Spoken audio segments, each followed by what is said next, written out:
Well, hello everyone, and welcome to our live class for Essential Oils 101 today.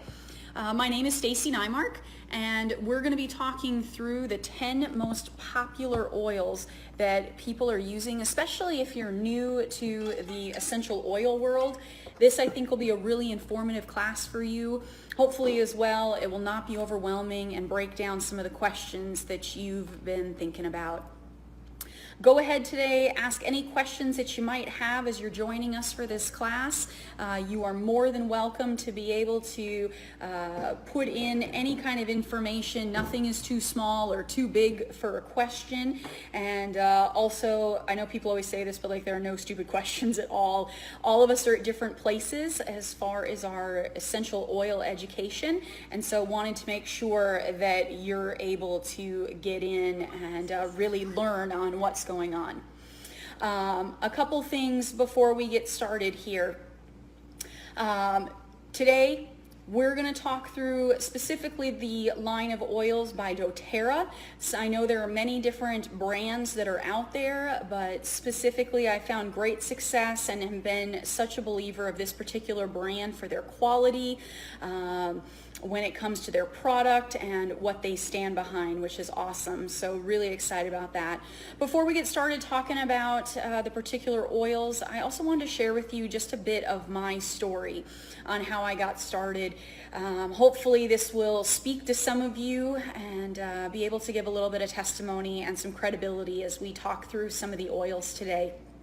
So about 3 years ago, I had a bit of a health scare that just really freaked me out. And after going to visit my doctors and prescriptions and different tests and things like that, weren't really finding the solutions that we were hoping for. And a friend of mine had approached me concerning the oils, and to be really honest with you, I said to get the crazy snake oils away from me, that they were not something that I was interested in trying. It sounded weird. You want me to rub what and spray and take a drop of it. It was very overwhelming, very different, and I didn't know what to be able to think about that except that it seemed very strange. So I kept turning her down. Well, parts of this health scare for me was some of the side effects, such as I was getting hot flashes and headaches and losing my hair. And so one day, out of desperation, I had one of my hot flashes at work, and I was supposed to go in and teach a class. And that doesn't look very good when the teacher is coming in wringing wet for a class. And so she handed me the peppermint oil and said, try this, it'll help. And so I took a drop or two of the oil, put it on the back of my neck and up around my forehead where I was perspiring the most. And literally within about 30 seconds to a minute, it felt like somebody had just put air conditioners all around me and really started to control the body temperature. And so I found immediate success in that. And so I started feeling like, you know what, I've been on all these prescriptions for the last however many months trying to figure this out. And this snake oil, which, craft kind of thing is how it felt to me, was like it helped. And so I started to do some more research and started to pay attention to essential oils and what they were and how people use them. And I then got introduced to somebody who I guess you could say was kind of an expert in the essential oil. She had been using them for a while, shared with her my story, and she also recommended that I start using frankincense oil. I had unfortunately some tumors that had showed up throughout my body, and recommended that the frankincense oil would be able to assist with that. Let me just fast forward for you, as I don't want to talk about my story the entire time and want to get into the essential oils. But I will tell you that I'm sitting here 3 years later, and the essential oils definitely have worked. They have improved my health, my wellness, the major health issues that I was dealing with before and concerns that I had have really minimized and diminished. And so I am a believer.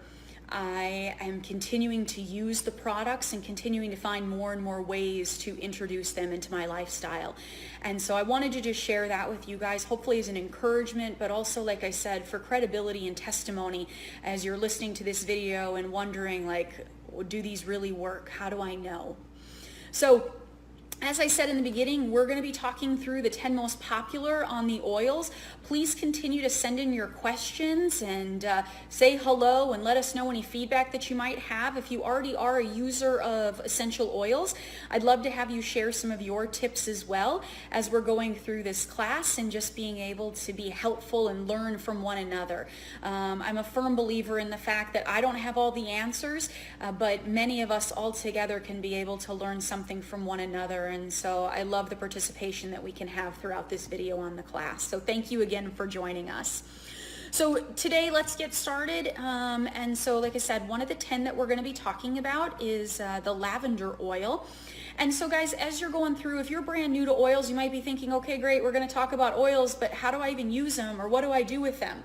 So keep in mind that with any of the oils that we're going to be talking about today, there's many different ways to use them. And you'll hear me use words such as using them topically, meaning rubbing it onto the skin, or you may hear me say to diffuse it. That would mean that if you have a diffuser that you can use to be able to diffuse into the air, to be able to have it maybe through a spray bottle that you're using to be able to diffuse in the air, would be wonderful. And then the third way would be to ingest the oil. That would be usually drinking it with water or some other liquid like a hot tea or milk, or you could either just put the liquid underneath your tongue and be able to ingest it directly. Some of you might be thinking, wait, I've been told that I can't ingest or that I shouldn't put essential oils directly onto my skin. That has a lot to do with the quality of product, and you're exactly correct in that. I would challenge you, and you're going to hear me say many times throughout today's class, I want you to be an educated consumer, meaning that I want you to go read labels. It's important for you to make sure that you know what you're getting from a quality standpoint and how to be able to use the product. You could go and buy essential oils right now from major grocery stores. It might even be from an organic or a natural food store, but I would still encourage you to look at the bottle of the oils. Many of them say to use only for aromatherapy. That means that it's really meant only to be diffused, that it shouldn't be touching your body in a topical and definitely not ingested way. The oils that we're going to be talking about that are from this line of doTERRA, all of these oils can be ingested. They can definitely be touched to your skin because they are so pure. And so I want you to keep that in mind, as what I'm sharing with you today is specifically talking about this brand of oils. Okay, so as I mentioned before, we're going to start off talking about the lavender oil. All 10 of these particular oils are ones that I would challenge you. I really believe they could be used to replace the things that you have in your medicine cabinet. So why don't you do me this favor? For all of you, why don't you type in what are some oil, or not some oils, some over-the-counter prescriptions, drugs, that kind of thing that you are purchasing from the pharmacy to be able to help you in everyday life. Maybe it's emergency C, maybe it's Tums, maybe it's a Claritin, things like that. And I want to be able to make sure that I touch on some of those things as we go through today's class. So feel free, why don't you type in what are some of the things that you're using currently that you're buying from pharmacies at this point, and then I want to make sure to kind of tie that into some of the oils that we're talking about today. So go ahead and type in some of those things for me. So lavender is the first one that we're talking about today for today's 10 oils. And so some of you might be thinking lavender oil, lavender helps to keep me relaxed, maybe helps with sleep or stress or things like that. And you're exactly correct. Those are some wonderful ways that you can use lavender oil. Now with lavender, what's great is that, yeah, if you want to use it to be able to go to sleep, it's wonderful to be able to diffuse. You can also go ahead, put it like behind the ears or behind the neck to be able to smell that aroma. Put a drop of it on your pillowcase so that while you're sleeping, you can use that as well. Cynthia, you could be a prescription or an over-the-counter, so feel free to kind of throw that in there, and I want to make sure that we can answer some of those questions that you guys have going on. Thank you, Tina, for that. And so other things with lavender, as we talked about, is reduction of stress. Even throughout the day, maybe it's not meant to put us to sleep, but we just have anxiety. There's stress going on from our job, with our kids, with our family that we're dealing with. And so some other really cool things you can do with lavender is to be able to put it on your wrist. Wear it almost like a perfume so that way you can smell that and be able to take in that aroma for what's going on. So keep that in mind, that it's really great. Now, before I continue on with lavender, let's see, we got a couple other questions here. So Carl's asking, what kind of things can I use for colds or to protect myself from germs? So we're going to hit that when we talk about a couple other oils later here. So I'll make sure to go back to that particular question. So that's a great one, Carl. Thank you for that. Guys, other things here with lavender oil that I want to bring up is think about your skin. Anytime that you have a burn or a cut, that could be a burn because you're cooking and you accidentally hit a pan. It might be a sunburn that you're dealing with. Could be a bug bite. If you deal with hives, an allergic reaction to something, the skin gets itchy, irritated, and this would be something excellent to be able to use to be able to calm the skin and the redness that you have. So wonderful for that. The other thing is that sometimes we get redness in the skin. It could be blemishes. It might be like a psoriasis or an eczema, rosacea that you're dealing with. And so that'll really help with the skin as well to reduce that irritation and the redness that happens. So those are just a couple of the uses of lavender. I'm going to come back to talk about how this one can be used in conjunction with a few other oils here. And actually with some of the comments you guys are making, Cynthia and Garrett, thank you for those. We're definitely going to talk about that are specific to some of the allergens that we deal with in society. And so absolutely, Carl, lavender is great for any kind of skin imperfections that you might have. We're going to talk about another one here in just a second when we talk about some of the bacteria we might get in the skin. That'll be great for that. But as far as the redness, the irritation, the itchiness, lavender is going to be a wonderful oil for you to help with those items. Now, the other thing with this is somebody might be thinking, this is awesome. Maybe it's not yourself that's having this particular problem. Maybe it's one of your children, a newborn, even a pet. These oils are safe to be able to use on anyone. And so I want to make sure to mention that the only thing that you might need to adjust is diluting the oil, possibly for a pet, especially if it's a small pet, and obviously for a small child or a newborn, you might need to dilute the oil with a carrier oil, as we call it, like a coconut or an olive oil, a grapeseed oil, to just lower the dosage of the oil. But happy to answer more of those specific questions. But I just want you to keep in mind that nobody is excluded from the usage of the oils in that. So good. So that's lavender. Now, the next oil that's part of the ones that I really challenge all of you to be able to replace your current over-the-counter or some of your prescriptions possibly is lemon oil. Now, many of us think about putting lemon in our waters, possibly for helping to cleanse the body, helping improve the metabolism, removing toxins, all of that, which is very, very true. That's absolutely why we want to be using the lemon oil. The lemon oil itself is not coming, though, from the juice of the lemon. It's coming from the oils in the rind of the lemon. It's incredibly potent and it's wonderful for your body. Now, besides cleansing, you can drop it, like I said, a couple drops in water. Remember, these are safe to be able to ingest. Oh, great, Carl. Absolutely. Take it with you. You can take this actually through TSA, take it on the plane, car, whatever you need. So very portable to be able to use. Put a couple drops in your water. Helps to do the cleansing and the toxins there. Other ways to be able to use this is the lemon oil is also really great for disinfecting. So maybe if you're cleaning your countertop, maybe you have small children, or as I mentioned, pets earlier, they have chew toys. They have different toys that they like to play with, but it gets dirty and you want to be able to clean those. Well, who wants to wipe them off with a Clorox wipe or use a chemical and a cleaning supply, and then your child or your pet's going to put that in their mouth? The lemon oil, this would be great to put it in a small sink of warm water, a couple drops of lemon oil, and then be able to disinfect the germs from it, and then your children or your pet can safely play with whatever it is, their toy, that you can give it back to them. So just another option. And then, like I said too, great for cleaning countertops. We like to put this with some of the Melaleuca oil we're going to talk about here in just a minute, as well as just a little bit of water in a spray bottle, and clean those countertops down. If you have that sticky adhesive, whether it's on fruits or vegetables or on your countertops, this is great to be able to get like that gummy sensation, to be able to pull off a sticker, anything like that. That'll help to break this down. So the lemon oil is wonderful. And again, I'll be coming back to this oil for a mixture that many of you, I think, will find benefit from in just a moment. The next oil we're going to be talking about is peppermint. Remember, this is the oil that got it started for me. Helps tremendously to control your body's temperature. So keep in mind that your body temp, you can absolutely control this with using the peppermint oil. You can put it behind the neck, on the forehead, and that'll help to control body temperature. Now, it's not just for some of you that might be thinking, oh, I don't have to worry about that. You know, I'm not dealing with any hot flashes. That's not just what I'm talking about here. How about for some of you that you go for a workout and maybe your body is having trouble cooling down after that workout? Maybe you're outside doing some gardening. We're here in Las Vegas. It's warm here. Maybe you're outside doing some yard work, and so it's difficult to, again, cool down. Some of this peppermint oil is incredibly helpful.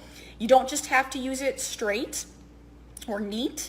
You could also put some into a spray bottle and be able to mist yourself down using the peppermint oil. So keep that in mind, that those would be some great options and just one way to use it.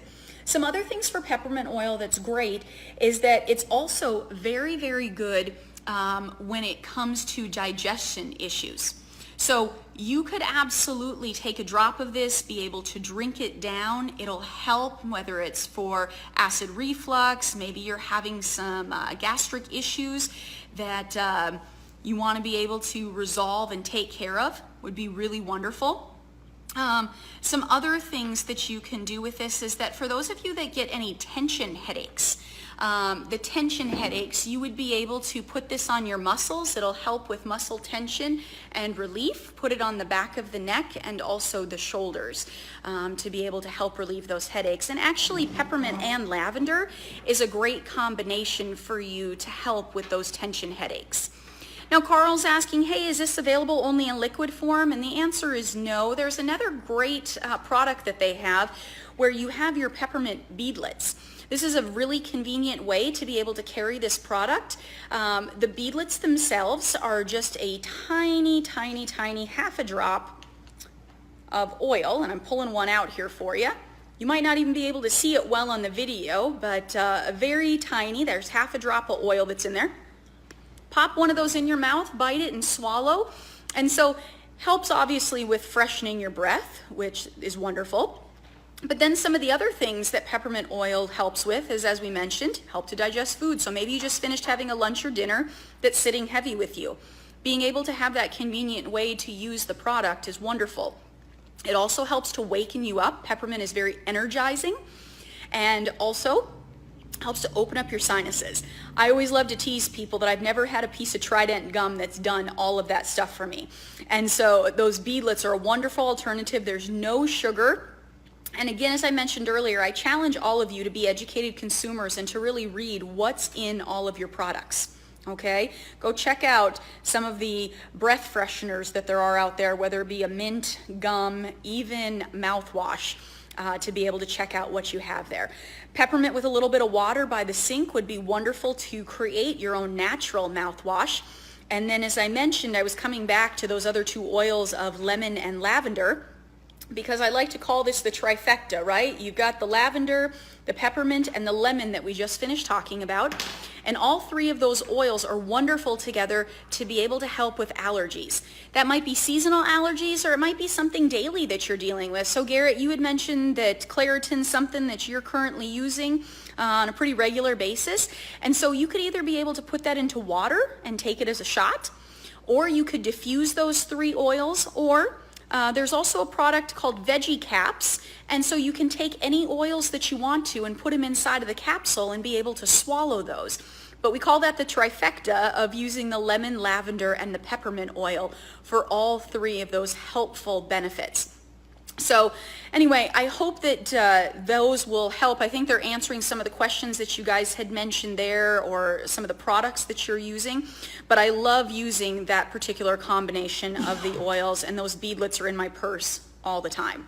So great addition to your current inventory if you have a few oils and you're looking for something new to add to it. So the next oil that we want to make sure to talk about, which is incredibly helpful as well, is Melaleuca oil. Some of you might know this as tea tree oil, But the Melaleuca is antibacterial. It'll help to take care of some of the germs. And so when Carl asked his question earlier about will lavender help with skin blemishes, absolutely. But the Melaleuca is actually wonderful for helping with some of those imperfections that come up from bacteria. It's great to be able to just put it directly on, and pardon some of my imperfections that are happening right now on my skin, but that's an oil I was using earlier today when a couple of them popped up, and wanted to make sure that I tried to stay ahead of it to go ahead and help clear up those blemishes. Other uses for Melaleuca would be if you have any kind of canker sores.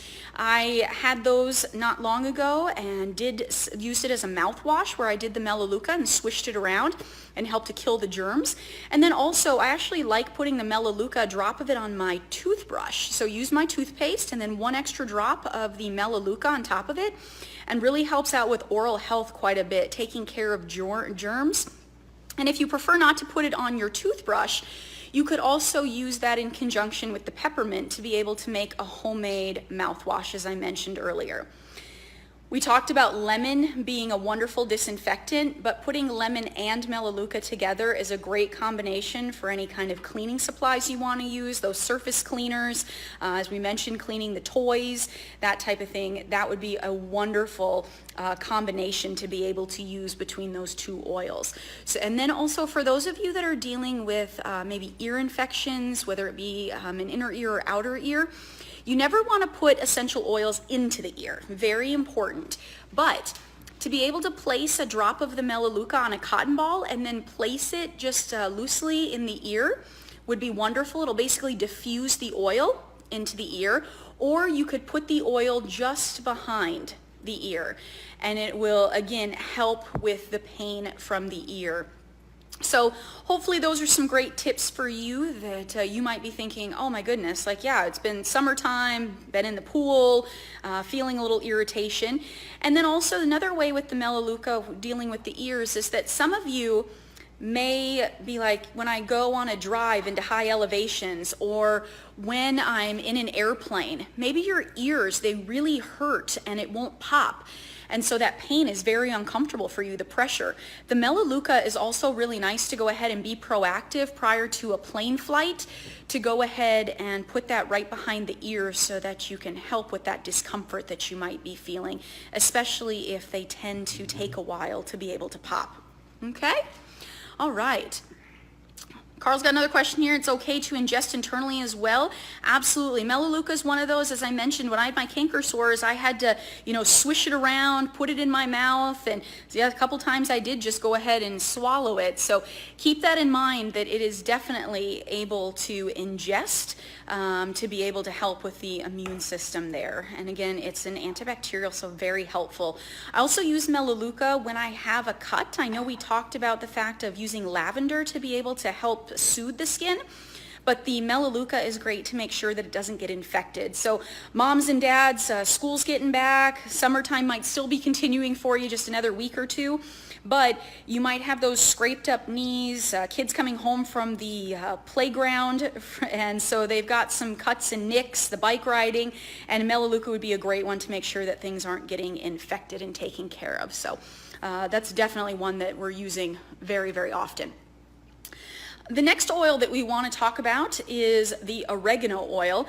This one is incredibly potent. Yes, you can definitely ingest it. It is very potent though, and so I suggest that you are careful with it, maybe only doing a drop to begin with. It is great for healthy immune systems, specifically respiratory. If you're getting a sinus infection, if you get, the bugs, the viral bugs that are going around, this would be a great one to be able to help. Specifically to oregano, my favorite place to be able to put on the oregano oil is actually on the feet. It's pretty strong smelling, and so that's why I prefer it on the feet, because I don't want to be walking around smelling like a pizza all day. So I figure if I put it on my feet, it can do its work. For those of you that don't know, maybe you've never experimented with reflexology or understanding that whole science with the body, you have so many nerve endings right there in your foot. And so one of the things that's wonderful is that you'll hear me talk about application for some of the oils directly to the feet. It's because they're absorbed very quickly, and there's certain parts of your foot that you can put the oils on that will directly help and affect different portions of your body. So the oregano oil, rubbing like, let's say, the ball of the foot, that's right there for a lot of your respiratory organs, your lungs, your trachea, bronchial tubes, things like that, to be able to help you to breathe, your sinuses. And so very, very helpful with your overall respiratory health. Some of the other things with oregano that's kind of a double duty benefit that happens when you put it on your feet is that it's also very good for breaking down calluses. Now, I don't know about you, but here in Las Vegas, the weather is dry, and so it's easy to get some calluses on the skin, to be able to have just those rough heels. And so the oregano oil helps to be able to soften those, to be able to break those down. I usually use some coconut oil or grapeseed oil, or even adding to one of my favorite doTERRA lotions, so that way my skin and my feet are getting a nice massage as well, which is wonderful. Also, if any of you have warts or skin tags, oregano is wonderful to use for them. Now, let me just give a disclaimer. Do not expect that the first time you use the oregano oil for your wart to fall off, okay? People sometimes go, oh, I tried it once and it didn't work. That's not how this is expected to happen. I want to challenge you that most of us don't expect our prescription or over-the-counter drugs either to work the very first time that we try them, and then we just throw in the towel. So the oregano oil, usually it's about a week or so. Be diligent. I typically put a drop of the oregano oil on a Q-tip, and we'll put the Q-tip directly onto the wart. And then I'll put a little bit of lavender oil, using again the other end of the Q-tip, just to be able to soothe the skin around that area. Oregano sometimes can feel a little bit warm, and so especially those of you with sensitive skin, that's why I especially would recommend the lavender oil. I tend to have pretty sensitive skin myself, and so I find that to be very helpful. Okay, but warts and also those skin tags that you might have, just put it right around the base of the skin tag. I recommend putting a Band-Aid over top of it, just to be able to help the oil, well, for the area to stay clean first of all, and then to make sure, especially if it's like on the foot, that the oil is staying in the area that you're wanting it to work. All right. Also, guys, just on a side note, oregano is great to cook with as well. Some of you might love making some good marinara sauces, salad dressings, things like that. And so you can, just because you can ingest these, they also make then great additions to your spices that you're using when you're cooking, and I love using them. The flavors are amazing, but oregano specifically is one of those that are delicious. So yes, Carl, you're right. Lots of cooking and in the sauces. All right. Guys, the next oil that I want to talk about is the one that I would say saved my life in many ways, and I put that out there. When my doctors had no medical explanation for my tumors going away, I said that I'm going to continue to insist that it's faith and frankincense, and that's why this is happening. And so frankincense oil is that next one that we are talking through here. The frankincense oil is fabulous. One of its biggest benefits is from the standpoint that it promotes healthy cellular or healthy cells. Now, if you think about it, cancer is just the opposite of that, right? That's unhealthy cells, mutations that happen in the body, and frankincense helps to promote healthy cells. It is fabulous for the neurological system, so for your brain, sharpness, any kind of nerve situations going on. If you're having memory issues, if you're having anything that you would need, like I said, kind of like the brain function. Those of you with migraines, this is something that I deal with, and in fact, being very honest with you, this morning I felt one coming on, and so I grabbed my frankincense oil and feeling much better now, where usually my migraines will make me down and out for the day. So frankincense is one of those that I'll put right over the top of the forehead, on the temples, and then right at the base of my neck, or the base of my head, I'm sorry, and helps tremendously with that. So That's just one of the uses. Personally, for me, for my cellular health, I put a couple drops of the frankincense directly underneath my tongue. I want it to get into my bloodstream. I want it to be working quickly throughout my entire body, can receive all of the benefits. And so that frankincense oil is amazing to be able to use. For some people, it is also very relaxing. And so I have many of my friends that they will diffuse the oil. They love just the lowering of stress and anxiety that they are feeling, and it helps them tremendously. So I would highly encourage you to check this oil out. I didn't know it was a real thing until I tried it, as I mentioned, with my health scare. The other thing that I want to mention, and kind of a side benefit I didn't know was going to happen, was when I was using my frankincense oil, I started feeling a lot better in my joints. I've had about 9 knee surgeries in my years, and those knees can get pretty sore, feeling arthritis, stiff, just joint pain and inflammation. And so when I found I was taking my frankincense underneath my tongue a couple times a day, I was noticing that, wow, my knees aren't hurting. I'm not getting the pain in my joints that I was before. And after doing some more research, found that frankincense also helps with the inflammation that happens throughout the body. And so again, some of you might be thinking, I have, you fill in the blank with whatever pain it is that you're dealing with. Garrett, you had mentioned using Tylenol and over-the-counters for pain relief. And so there's some different things that you can use. The frankincense is one of those, especially for like the migraine headaches or the ongoing inflammation that you're encountering. Okay, so definitely give that one a shot. It is one of the most potent oils, and people will jokingly say about essential oils, especially frankincense, when in doubt, use frank, because it's just good for everything, to be honest. Also, speaking about pain in the body, is a blend. These next 4 that we're going to discuss are blends of oils that doTERRA has put together. This first one is called Deep Blue, and so when you talk about just inflammation, pain in the body, maybe it's a certain joint that you have, maybe it's your back that you had an accident, or you injured yourself at the gym, you overdid it, that type of thing. The Deep Blue could definitely be a great oil for you. The one that I'm showing you right here is what they call a roller ball, meaning that it's been put into a form so that it's easy to apply to the body just by rolling it on that particular area. It does come in the regular oil though. The Deep Blue, great. Again, in the beginning I was using that for my knees. For those of you that might have a shoulder, back, elbow, anything like that, those kind of injuries, overdoing it. If you have plantar fasciitis, maybe you're a jogger and your body's just hurting that day. Your foot's a little bit sore after going out for your run and you need some relief. This would be a great option for you to go ahead and put on the bottom of your feet. The Deep Blue also comes in a rub, very similar to like Bengay. And so, except it's all natural, no chemicals in it at all. And so being able to rub some of that on your feet helps tremendously. I know we had mentioned earlier restless leg.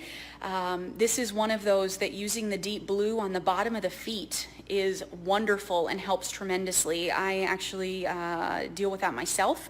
And so that Deep Blue rub is very, very helpful. Some of you might be thinking, Stacey, what about my feet on those days when I'm spent walking all day? Maybe you're going to Disney, SeaWorld, Busch Gardens, one of those big theme parks, or you're out doing a race. Again, that Deep Blue rub on your feet will help tremendously. It's going in through those nerve endings, helping with your back. My husband Carl can deal with sciatica, and so that's one of those items as well that could be helped and is helped by using the Deep Blue. My favorite way to use it is actually putting a few drops in the bathtub. Who doesn't love a nice, warm, relaxing bath? And then too, if it can be good for you, makes it even better. So we love doing our Epsom salt, baking soda, and then we add whatever oils that our body's really needing. But many times for me, it's needing something to kind of soothe the muscles. And so that's where the couple drops of Deep Blue helps tremendously to relax those muscles. And I usually feel like a noodle when it's time to get out of the bath, and makes it really easy to get to bed then.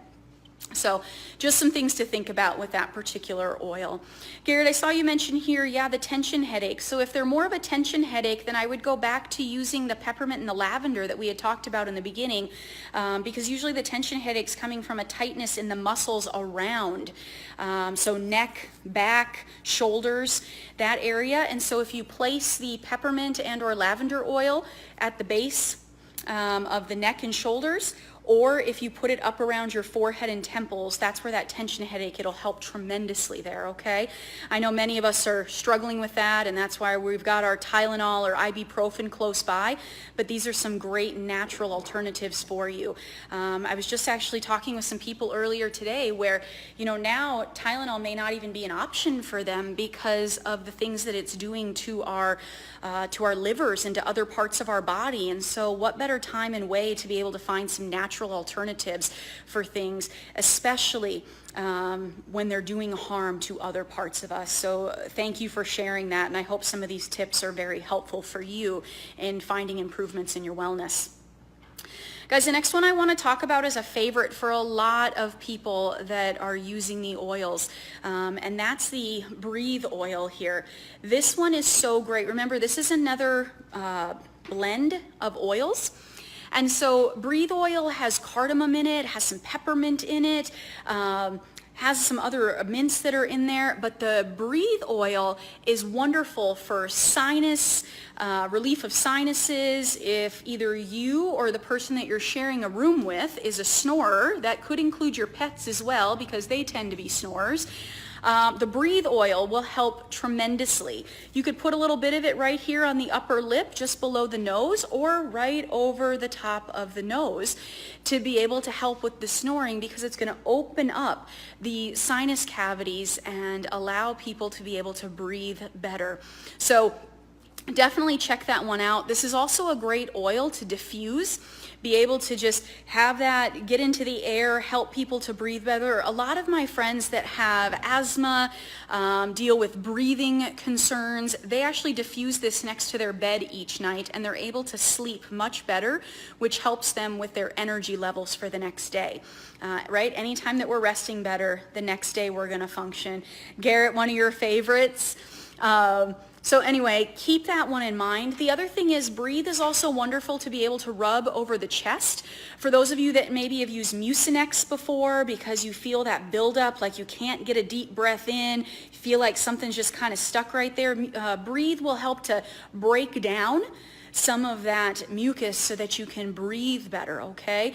We're coming into a season now where temperatures are going to be changing soon, and people are going to unfortunately be dealing with some of the different allergens, colds, flus, kids going back to school, and all the germs start getting shared with everyone. So great to go ahead and get that Breathe oil out to be able to help your kids and yourself. Okay? The next oil for us to discuss is Digestion. This is another great one. This is a combination. Peppermint oil is in this one again, along with fennel and also ginger.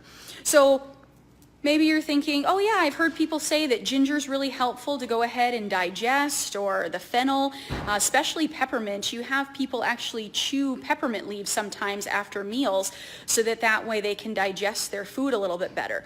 Well, this way, this is going to allow you to go ahead and just take it in an oil. So again, going back to all the different ways to use the product, it's easy for you to be able to just put a drop or two in some water and be able to take that down. This will help from any area of the digestion that you have.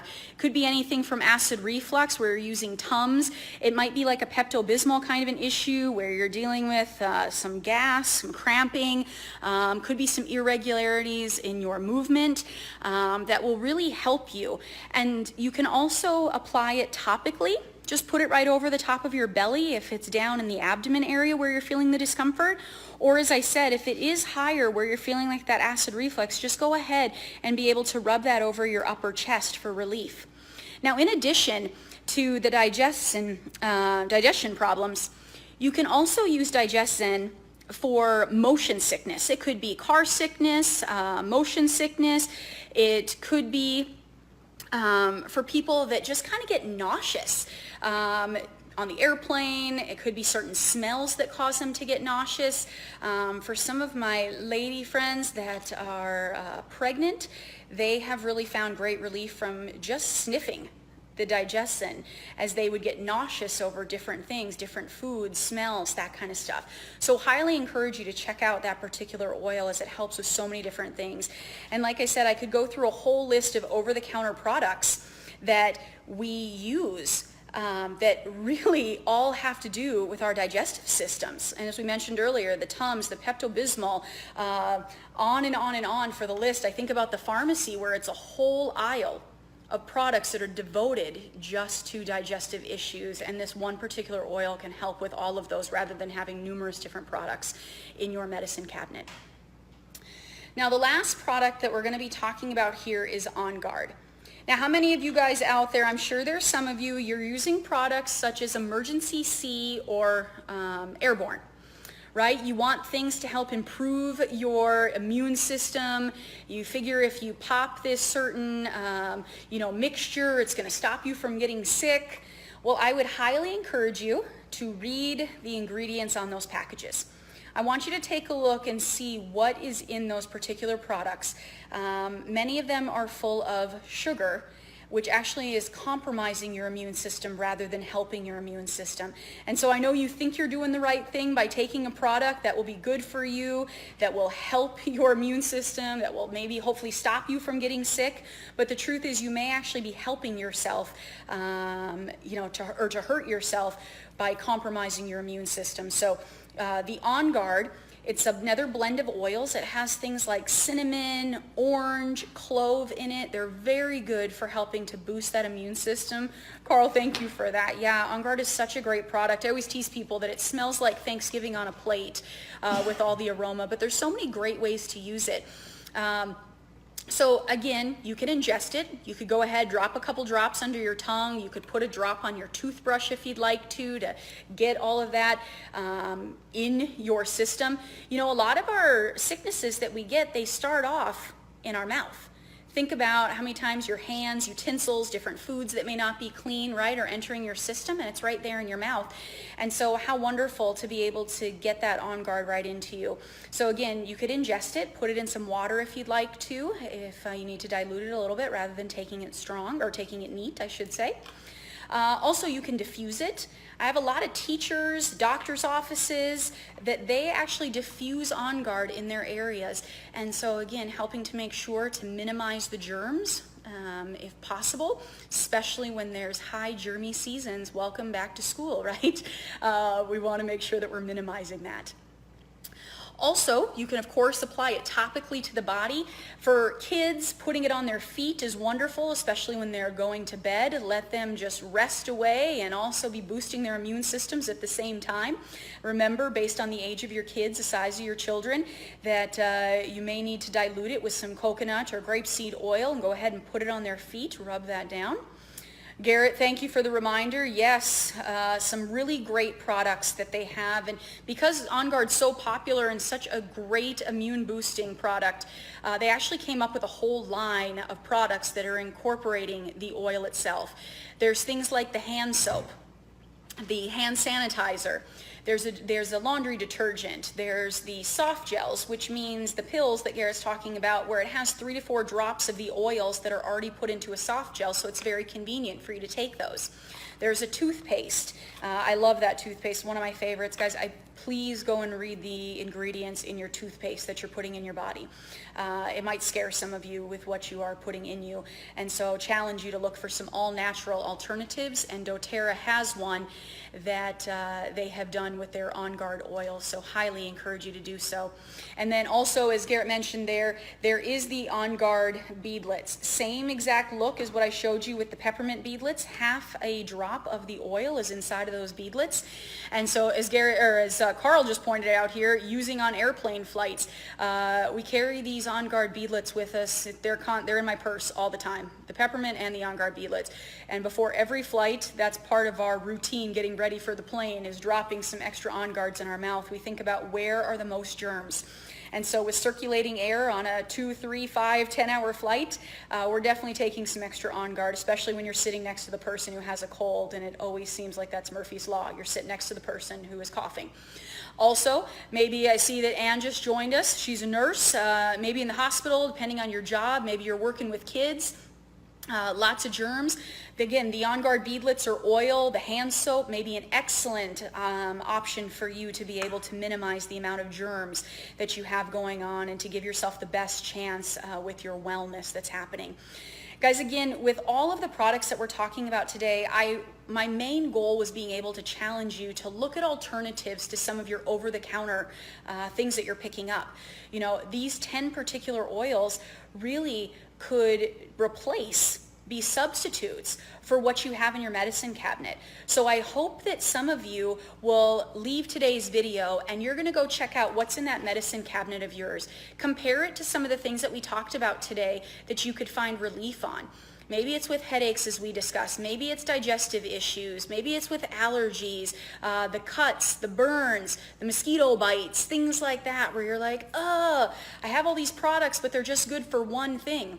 Why not have products that could be good for many different things, and they're all natural? They're coming from things that are growing from the earth, not something that's manufactured, not something that's laced with chemicals. So I always tell people, I want you to be an educated consumer. I want you to go read ingredients. I want you to understand what you're doing, what you're putting in your body, on your skin, that type of thing. But I will tell you that from my own personal testimony, and I would hope that the comments are continuing here, that people that have used the products will continue to share what their testimony has been with these particular oils and how they have found improved wellness, maybe reduction in some of their pain or in some of the sickness that they've had, and ways that we can be going back to some of the fruits and plants and trees that are naturally growing around the world to be able to heal our bodies. And so I just want to say thank you for joining us today for today's live class. We're going to be posting the video onto the website, and so if you weren't able to catch the entire class live, feel free to watch it, share it with a friend, and then I will also be sending out some more announcements for future classes we're going to be doing. But one of the things I'd like to poll to all of you is, what topics would you like to see us do? Some ideas have been thrown out from different people, and let me just share a few of these with you. Some ideas have been shared about doing a class on kids, how to be able to use them, what would be effective, dosages, that kind of thing.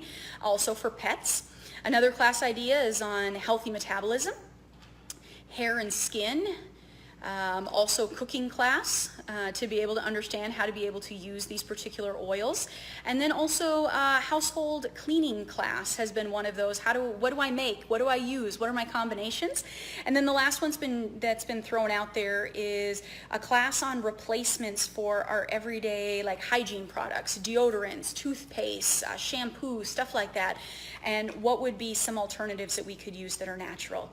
I love the fact that you guys chimed in that you're taking your wellness path very seriously and wanting to explore. And whether you were here to get information about the oils, maybe today after listening, you're ready to go ahead and start using some oils, and you're wondering, where do I get them, or who do I talk to? Why don't you go ahead and message me? I want to be able to give you the information and some of your options to go ahead and be able to purchase some of the oils. This is actually what we talked about today, is a kit that they have put together that, like I said, is those 10 most popular that really replace the over-the-counter.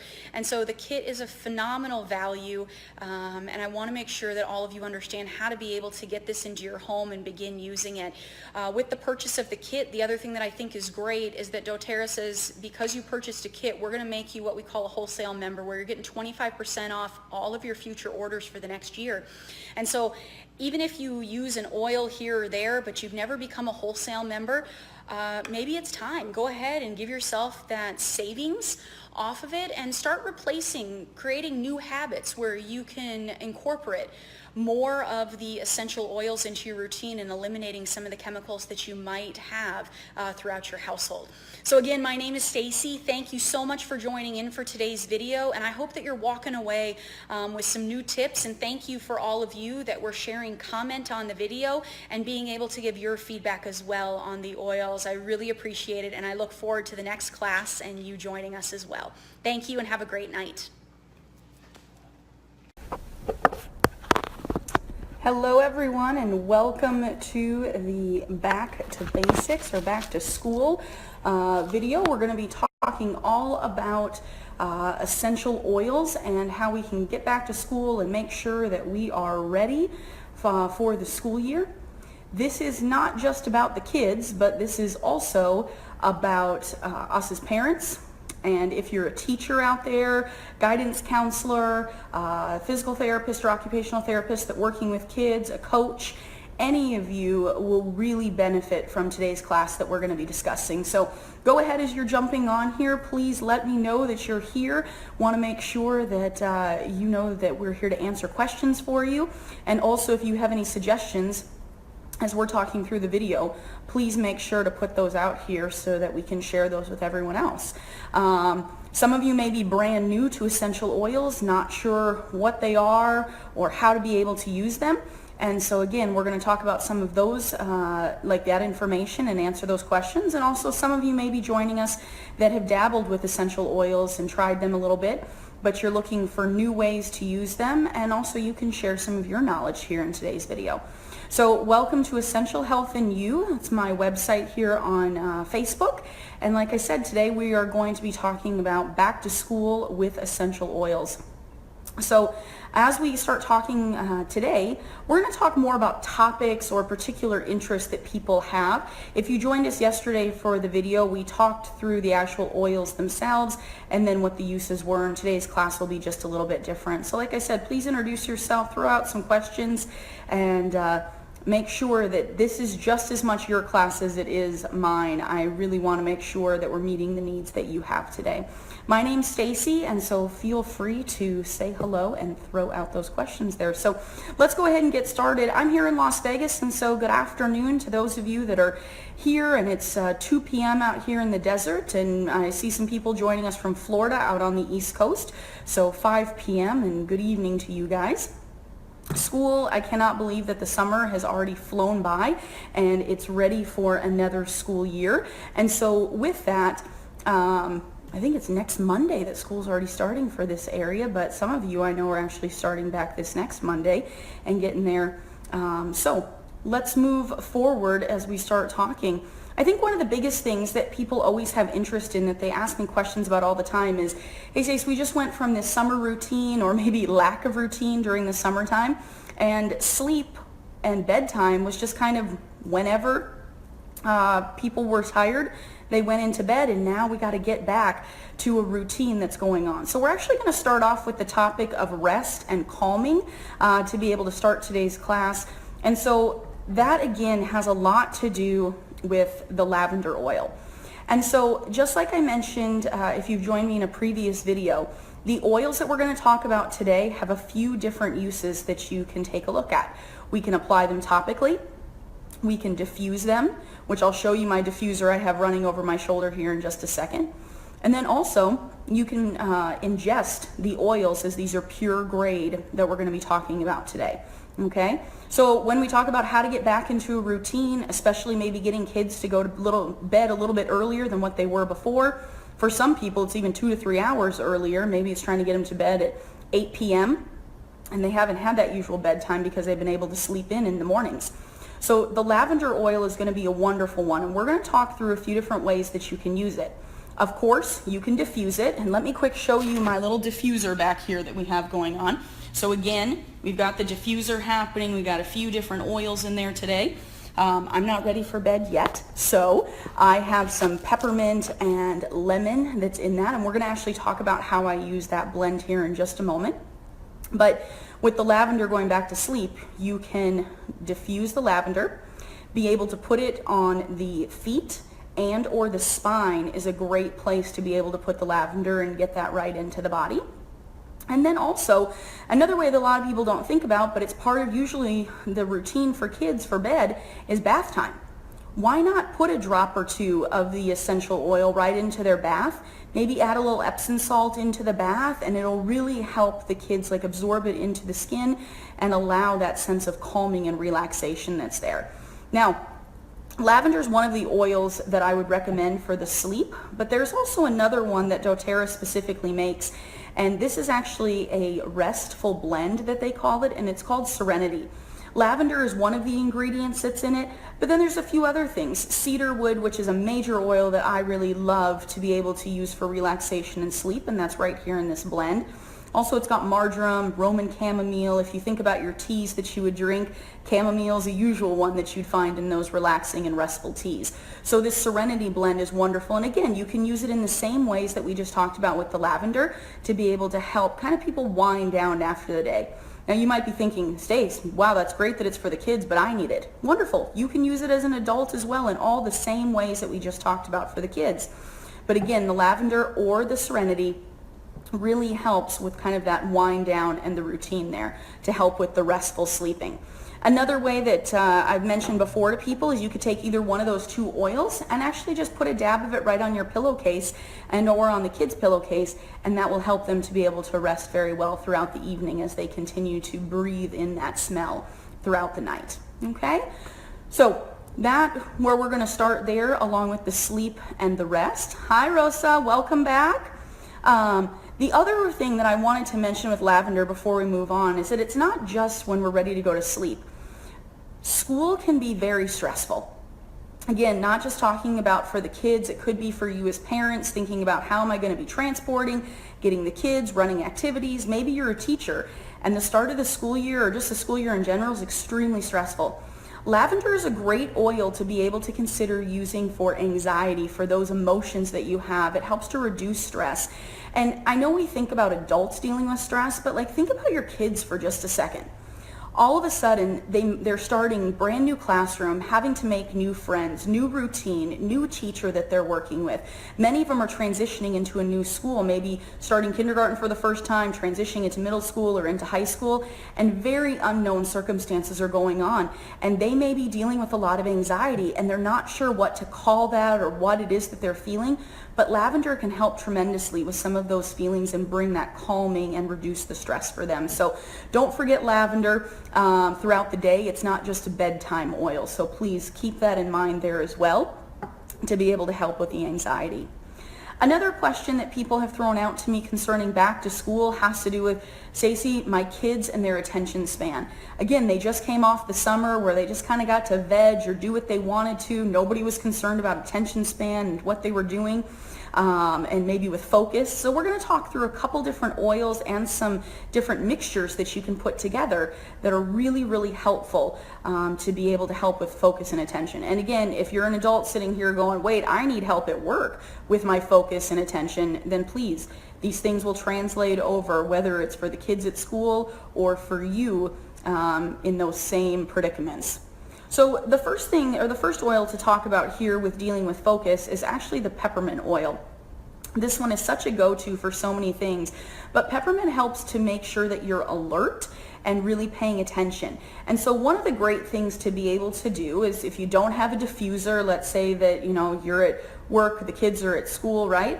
You can just put one drop of the oil, I just barely touch the top of it, rub it into my hands, and take a couple deep breaths of that peppermint. And it is wonderful to be able to have that aroma and really just wakes you up, helps to clear out the sinuses, and brings an alertness to you. So it's a really great thing to be able to carry. Now, the peppermint is also a very pleasing smell, so that's where a lot of times people like to use that one because it's not kind of a strange odor. So even in the classroom, absolutely fine to be able to apply, or as a teacher for you to diffuse within your own classroom. One of the nice things that I like to do and pair up with peppermint, which is actually what's diffusing in mine right now, is today I put lemon into it. It actually helps tremendously for kind of a wake-up blend. Citrus in general is very, very good. So maybe it's the start of the day, you're getting the kids up. We talked about how to keep them, or put them to sleep, I should say, and help to keep them in a nice sound sleep.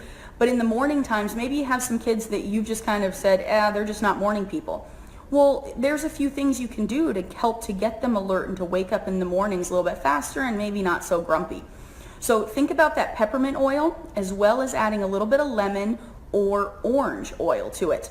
You put it in the diffuser, have it in their room, have it out in the kitchen where the kids are coming down to be able to kind of get ready for their day, and you have that diffusing to be able to take a couple good deep breaths of that. Or you could do exactly what I just did with the peppermint oil, add a little lemon or orange to it, rub it in the hands, and be able to take a couple deep breaths of that to really give a good wake up. So just a couple things for you, end of night and then first thing in the morning, to be able to get everybody going. And adults, don't think that you're exempt from this, right? I know many adults that say, don't talk to me until I've had my coffee. Well, now forget the coffee and just focus on your peppermint oil and the lemon or the orange oil to help wake you up and get you going in the mornings. It's really tremendous. Couple other things to talk about with focus and also with the attention is actually using the rosemary oil mixed with the peppermint. So we talked about the peppermint oil being that great wake up, but rosemary oil is one of those that actually is wonderful for memory recall. People don't always think about that, or maybe it's for kids, but they might think about it for adults, like thinking aging and I need my memory to be better. But for kids, test taking, helping them to recall details. Have you ever been working with your kids on their homework and they know all the answers when you're asking the night before, but then the next day at school, they just kind of blank out? A lot of times it's memory recall where they're in a different surrounding, they were very comfortable at home, but now they're back at school and that anxiety starts to get to them and the memory recall then is not quite as sharp. So one of the great things is using rosemary and then also the peppermint oil that we just talked about. Being able to put the two of these together, and you could diffuse them, or another great thing is just be able to apply them straight to the skin. Let's say that your kid is going in, he's got a test or she has a test for today. Put just a little bit of it right on the chest or right behind the neck, and again, that memory recall, it'll help them tremendously as they're getting ready to take their test. Also, I know a lot of these I'm talking about putting them on your kids before they leave for the day. I'm really referring to a little bit younger child of you doing it for them. But of course, if you have maybe an older elementary, middle school, high school student, of course, you could even send the oils or the roller balls that we're going to talk about here in just a second with them to school, and they could be able to apply them throughout the day, but just giving them instructions on how to be able to do that. But keep in mind, this peppermint and rosemary, I actually diffuse these two quite a bit at work. It helps me with my memory recall when I'm trying to work on large projects and make it through different tasks. This is incredibly helpful to be able to have on hand. So don't forget your kiddos when you're working on this. And actually, I have some parents that diffuse this when it's homework time. Kids come home, maybe it's up at the kitchen table or up at the bar stools around the kitchen, and they have this diffusing to be able to help with the homework time so that there's less distractions, they can focus more, and then get homework done in less time to have more time to play. So this might enhance that homework time after school. So keep these two in mind with the rosemary and the peppermint. Very good combination. In addition, doTERRA has, of course, individual oils, but one of them that I have received great feedback from a lot of parents when it comes to attention and focus is a blend that doTERRA makes that's called In Tune. Now, it comes in a roller ball, and when I say roller ball, it looks like this, right? So you could just easily apply that to the back and neck, onto the chest, the bottom of the feet. This one in particular is called the Focus Blend from doTERRA. It was made to be able to help with the specific symptoms that a lot of people were really calling in and writing into doTERRA saying, we're having troubles with the focus, with the attention, maybe there's hyperactivity that's happening, whether with a child or an adult, and people were really, really looking for something that could help them, ability to concentrate. And so what they've done is they've taken some of the oils that you could buy individually, but they've made it convenient and already put it into a blend for you. So let me just read off to you a few of the things that are in here so that you can be able to have an idea. Frankincense, which if you joined me yesterday, we talked about how great frankincense is for anything neurological, for the brain. It's so good for helping with recall and making sure that we're staying sharp. Lang Lang oil is in here, which is another one that really is good for calming. And then also, it's got the Hawaiian sandalwood and then Roman chamomile. So it's got the calming side of things, but also the concentrate. And really, really good with that balance that goes on there. So Sherry's added a couple things. Yes, absolutely. For the concentration, clarity, focus, and the hyperactivity. This is something that a lot of people have made many comments to me that they have noticed a difference after applying this. Now, please know that with any of the oils, some people go, Stacey, I tried it once, it didn't work, and I moved on. Just like with anything that you'd be taking over-the-counter prescription, you can't just take something one time and expect to see a miracle happen. We're not talking about magic here. We're talking about something that can help to enhance your health and wellness. And so a lot of times the body needs to get used to a routine, and being able to make sure that you're applying these diligently, if it's before school every day, putting it on halfway through the day or even a couple times throughout, is really where you're going to see the best results. For kids especially, this In Tune is great to be able to put on the bottom of the feet and or the back of the neck to be able to help with the concentration that's going on and the hyperactivity. So keep this one in mind, but it is excellent to be able to use. Again, great feedback has come from this particular product. Another oil that's a blend that doTERRA created is called Balance. And so this is another one that just want to give options for you out there to be able to assist with some of the focus and also some of the hyperactivity that might be happening.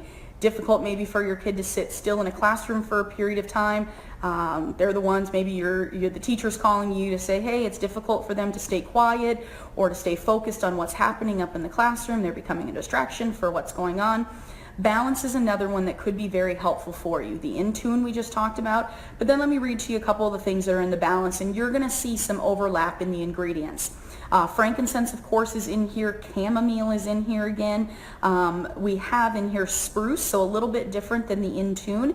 And then you also have the blue tansy, which is, again, more of a calming effect. So it helps to really bring that feeling of kind of even keel going on, so there aren't those peaks and valleys that are happening for some kids or for some of us adults that we may deal with.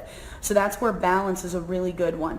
This is one that in the morning time, I will actually take a couple deep breaths of this one, especially if I feel like I'm walking in for kind of an intense day, or there's some like unsureness about what the day is going to hold. This really helps me to just have that feeling of like, okay, I've got this one, and there's a confidence that's there. And like I had mentioned earlier, your kids are feeling that as well as they walk in for certain days of school. Maybe they're unsure about tests that's coming up, there's a new teacher, substitute, whatever it might be. And so keeping their emotions in mind as we talk through some of these different oils are very, very good. All right. Now, a couple other things is the immune system. How many of you parents, you send them off to school and within the first 2 weeks, kids are coming home and they're already sick, right? We love that they become great sharers, but we don't want them to be sharers of germs when they go back to school. And all of a sudden, that seems to be the thing that they come home with. So let's talk about how to make sure that we're boosting immune system and really making sure we're being more focused on preventive rather than we are reactive when it comes to the germs and the colds that are going on. School, like I mentioned, might be starting tomorrow for some of you or in a week, and this is really a great time for you to focus on prepping to make sure that the immune systems are very strong for your kids as they are about ready to get introduced to a whole lot of germs from a bunch of kids, everybody touching stuff and just getting all together into a small classroom. So a few different oils that we want to quickly mention. First one is On Guard. Mentioned this one in some of my previous videos, and this was really created to be that great immune booster. It's actually called the Protective Blend, meaning that it's meant to protect your immune system to help make sure that you're able to fight off as much of those foreign germs that are coming into the body as possible. A few great ways to be able to use the On Guard is you could put it in, just a drop of it in some water or some juice, be able to drink it down. For kids, they might go, the taste, I'm not sure on that because it's got some cinnamon, so maybe a little bit spicy. So you could rub a drop of it on the feet and again on the spine, and it's a wonderful way to make sure that you're helping to boost the kid's immune system. Now, a couple of the things that I also wanted to show you, if you have older kids, there's actually On Guard that comes in soft gels. So this way you don't have to taste the oil, it already comes in a soft gel, and just being able to pop one of those each day to be preventive. Think of this like you would emergency C or airborne, okay? And for you moms and dads out there, if the kids are bringing home the germs, it's likely you're going to get hit with it. And so that's usually what I hear is the kids were sick first, then I got it. So make sure that you're prepared, because probably in a couple weeks, you're going to be the one who wished you were taking this. The other thing that could be a great form of the On Guard is those beadlets. Now these are just a very tiny quarter of a drop that's been put inside a small beadlet, and I do have kids that take this as young as age 2 or age 3, where they'll just bite it and then swallow it, and it's a great way to get some of the oil into them. So think about that for the beadlets. And also kids could take that to school with them, and it makes an easy way to kind of have something where they could take after lunch, midway through the day, or if they start to feel a scratchy throat or a cold coming on, especially for those older kids, they could have that and be able to take it. So that's one of the oils there with the On Guard. Another great one that helps with the immune system is Melaleuca. Some of you may know this as tea tree oil, but this is a wonderful oil to be able to help antibacterial and antifungal. Again, bottom of the feet and the spine would be a great place to be able to put this on. And also back to school many times means infestation of lice. So Melaleuca is your go-to oil. Numerous studies have been done showing that just after one application of the Melaleuca oil, which means that you just put a drop or two and apply it to the head and just being able to massage it into the scalp, leave it on for approximately 30 minutes, and then you can wash it. And there have been numerous studies that show that 100% of the lice were killed after the Melaleuca treatment. And so keep this one in mind. Again, all natural. If you read those packages of what you buy over the counter for the lice prevention or killing the lice, there are a lot of chemicals that are in those things, and be very educated when it comes to your purchases. But the Melaleuca is a wonderful one to be able to use to take care of lice, which is unfortunately very common for kids to be coming home with from school, especially soon after the school year starts. So keep this one in mind as well. Another one that's wonderful for the immune system is oregano oil. Very strong, very potent, especially for respiratory health. Again, bottom of the feet and right on the spine. We're going to talk about how to be able to dilute these in just a moment here, but oregano would be one of those oils that I would strongly recommend that you dilute a little bit, especially on younger children, just because of its potency, and it's also called a hot oil, and so you don't want any sensitivity to be happening from placing the oil on the kids, but feet is usually a very safe place to be able to put the oils on. But oregano, another great immune booster. Okay, so keep those in mind with those three particular ones. On Guard especially great for the colds, going back to the three, On Guard, oregano, and Melaleuca. On Guard here for colds and also the sore throat. Very preventive there for you, and to be able to use, even if you do start to feel a little bit of the scratchiness in the throat, grab this On Guard. Any of these three, or a combination of all three of them together, can also be used to diffuse, which is a wonderful thing to do. The On Guard has got a great aroma to it. It smells like Thanksgiving in a bottle, and then you've got the smell of the oregano and the Melaleuca that really is like that clean scent that's going to be able to hit the home.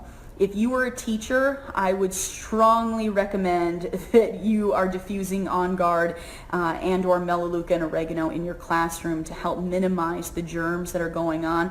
I don't know how you teachers do it. You're fighting the immune systems of 30 to 40 kids, and that is a lot of germs to have to take on all the time. And so helping to make sure that you are staying healthy as well is a very good thing to do. So anyway, a couple of those options for you as well.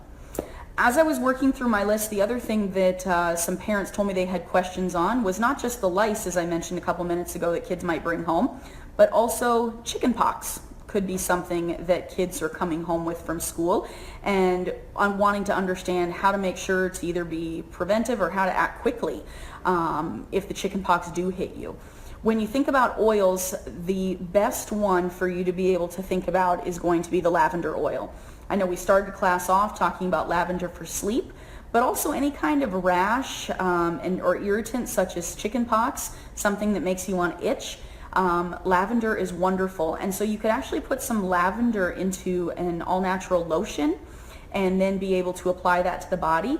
Or something that's, I think, is even better, is to put the lavender into the bath and then allow the child to just soak in there and be able to help take that itchiness away from the chicken pox. So again, talking about a couple common things that kids might come home with after the school year, and so keep that in mind, that could be something that helps to quickly get over some of those germs that kids may bring home. Now let's talk about some of the tummy things that kids might bring home, right?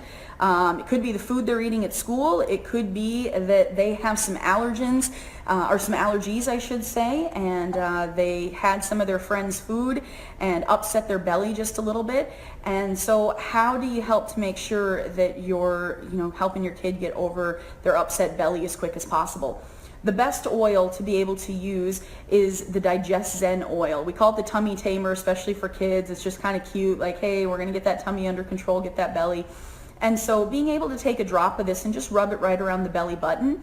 I think it's also great when you can get your kids involved in applying the oils. They don't seem so scary when they get to actually be the ones to apply it. So especially when it's an upset belly, maybe it's just handing them the one drop of oil and just going round and round their belly button to really help to be able to help that upset stomach.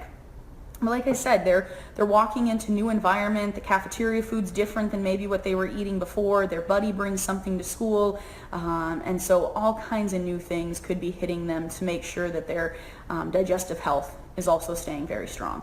So keep those things in mind as well. Now, a couple other items that I wanted to mention specifically for applications for the kids is that depending on the age of your child, let's talk more about middle school and high school if we can for just a second.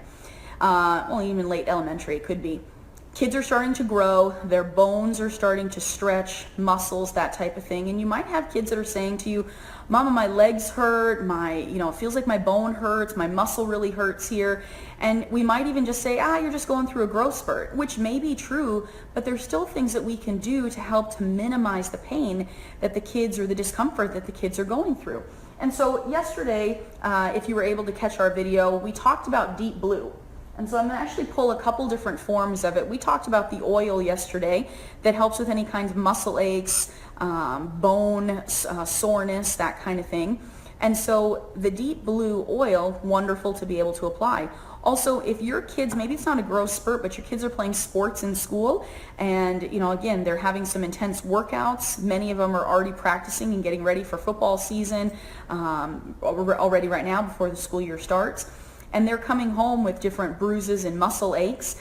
Deep Blue is a wonderful product where, again, no chemicals. You're not putting that onto the skin of your children.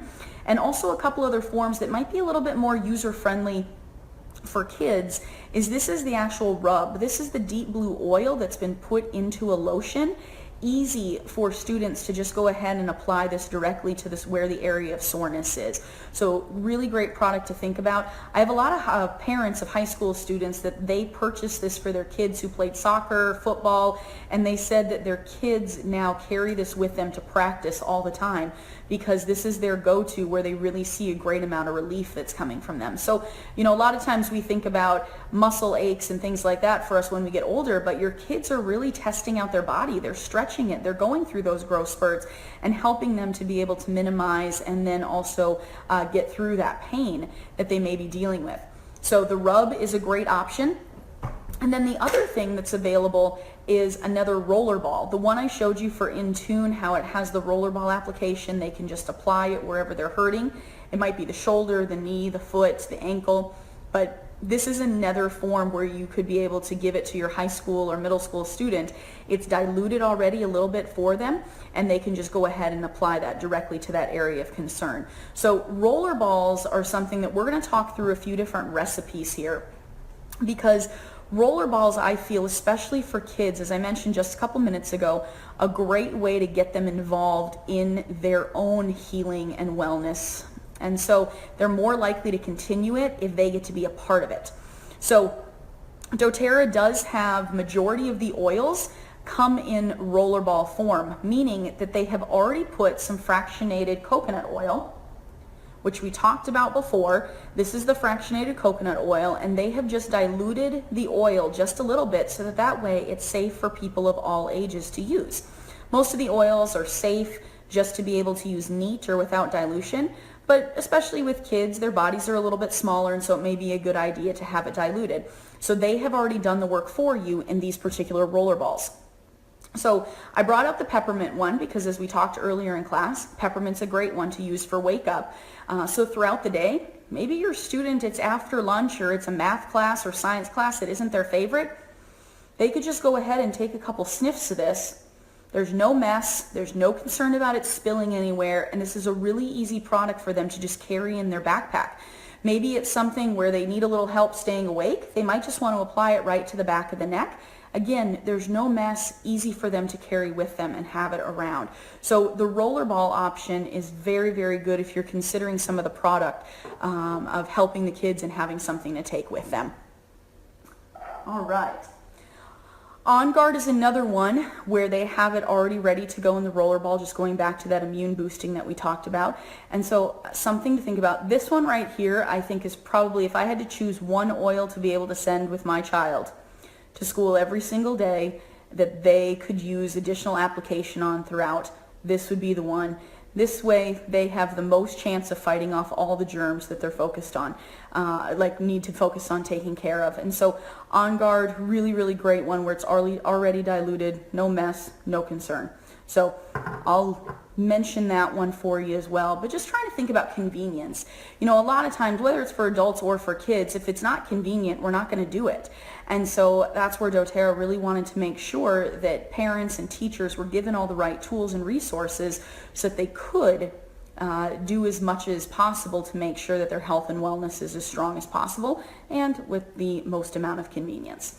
So I'm going to post some of these as well after class, but I wanted to just give you a few recipes and things to be able to think through that I think are really, really helpful for the kids as far as some different remedies that are going on. So again, really using some of the oils that we've talked about thus far and just doing some mix and match with things. If you are already a doTERRA user of essential oils, you may have some of these at home, and so you could go ahead and make some of these roller balls. If not, some of them may be blends that doTERRA makes, or you could just pick up some roller balls, get a kit, and put some of them together for you. If you have any questions, you can reach out to me.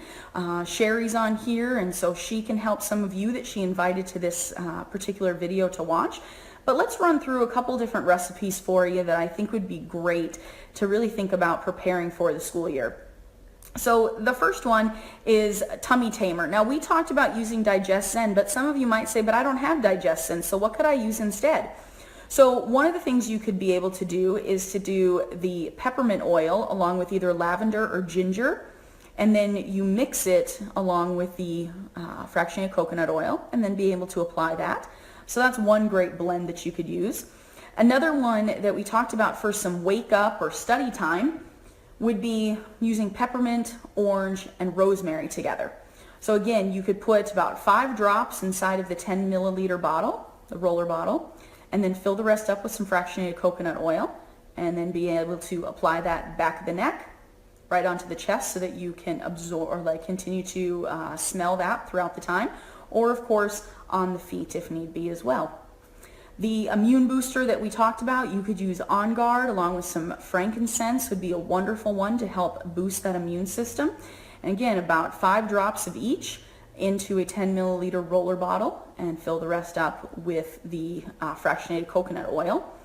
And then also when we talk about the Calm Child, if you weren't interested in the In-Tune or you have some oils at home already and you were like, hey, I'd rather just make something myself, here's a recipe that's really, really good to be able to help with the attention and the calming for hyperactivity.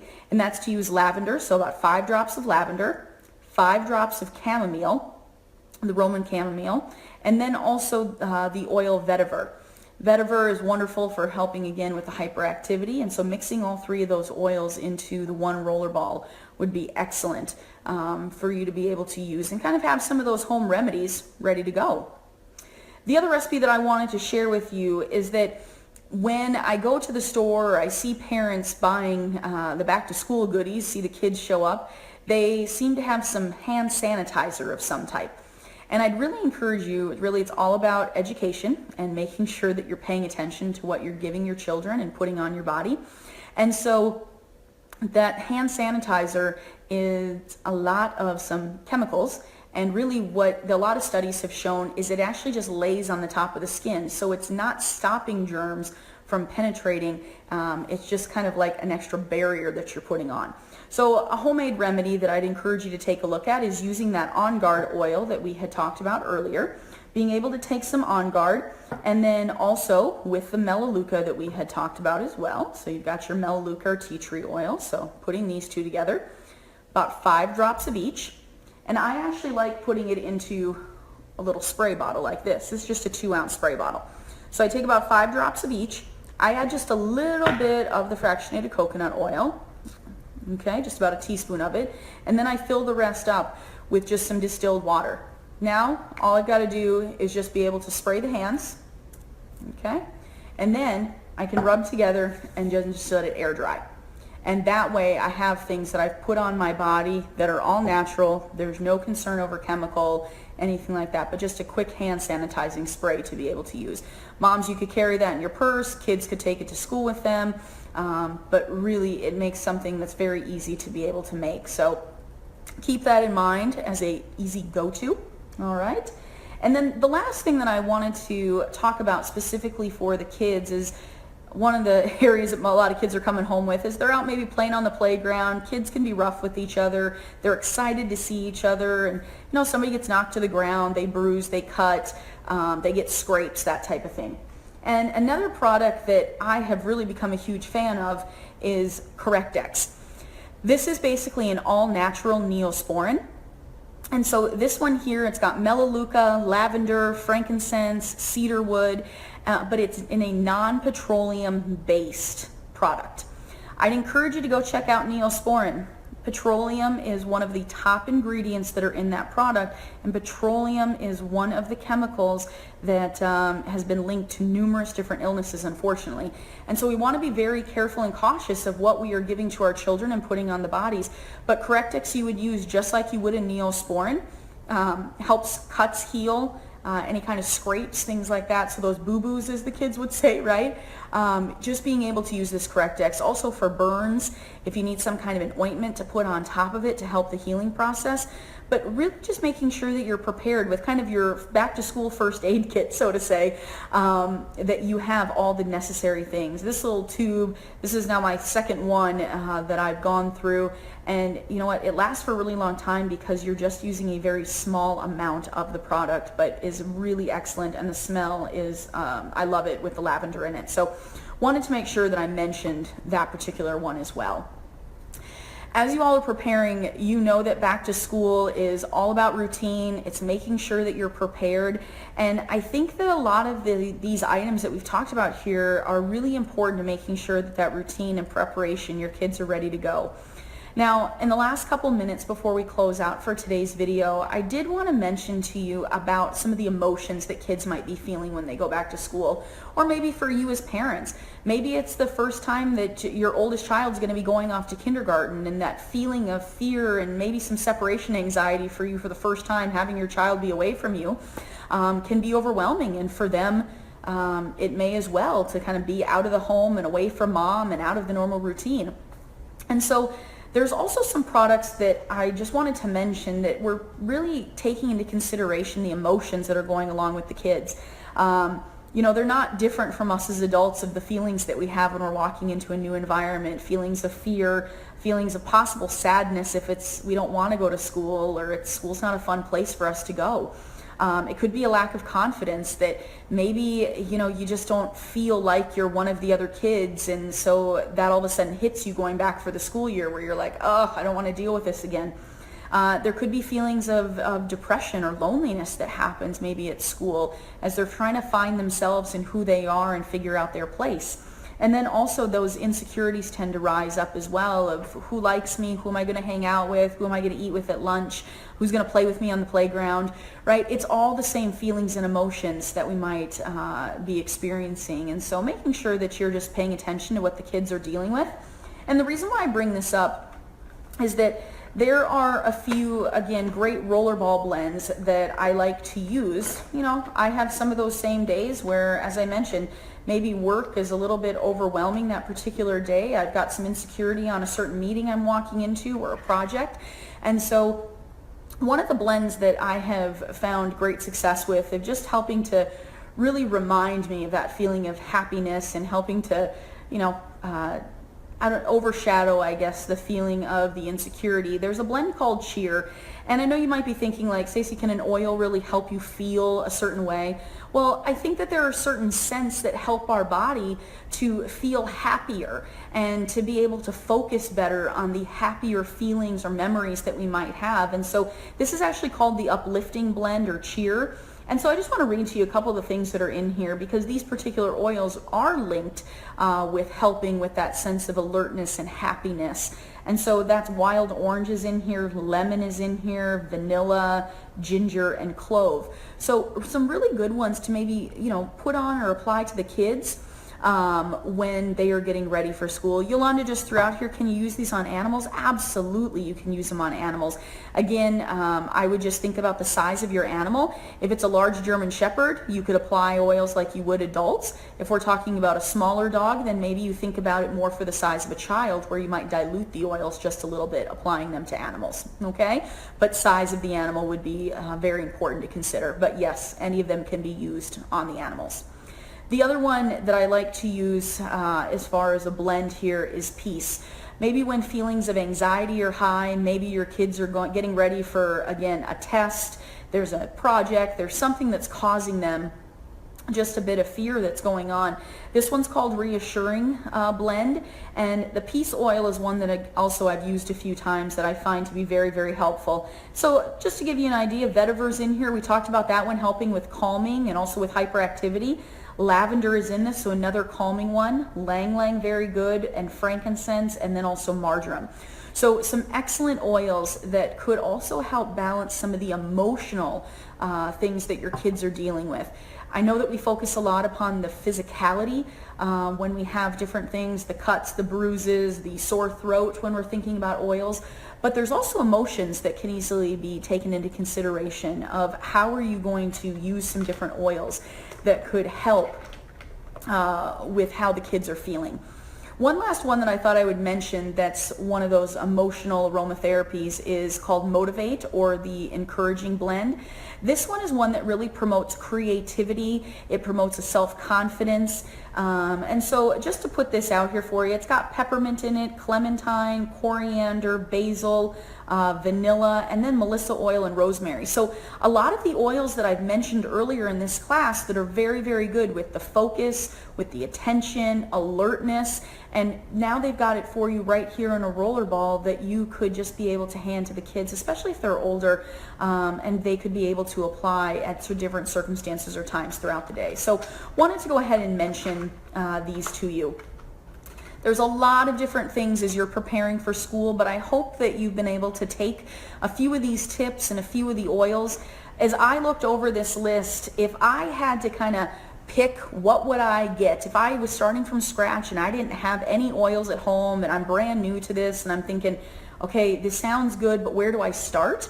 One of the kits that I always recommend to people to get started with is actually, it's called the Family Essentials Kit.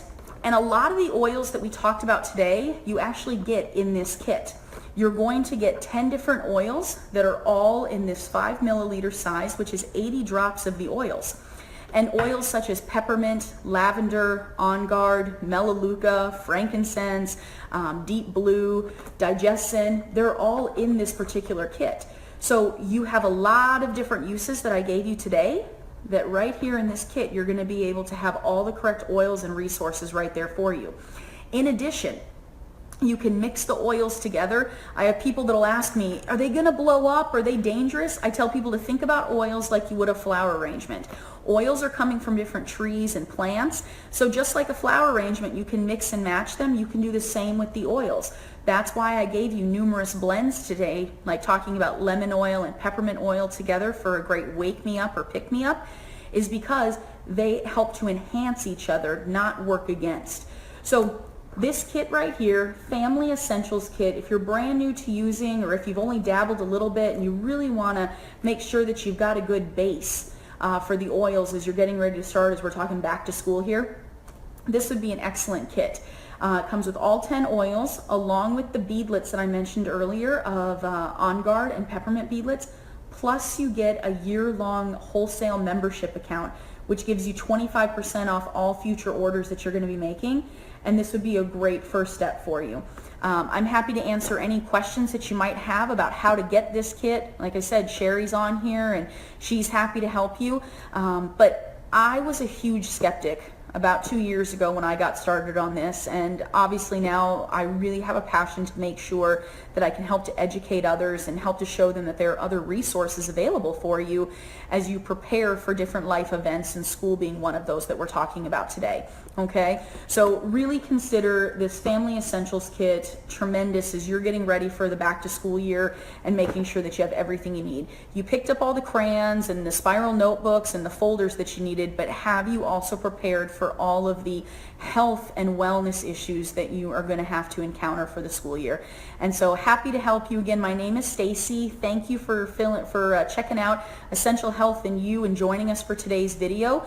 I will be posting and doing some more live classes in the next week, so please stay tuned and check out my page frequently for different updates, and look forward, keep the questions coming, and I'm happy to reach back out and make sure that you have all of the information that you need to get started in this essential health journey.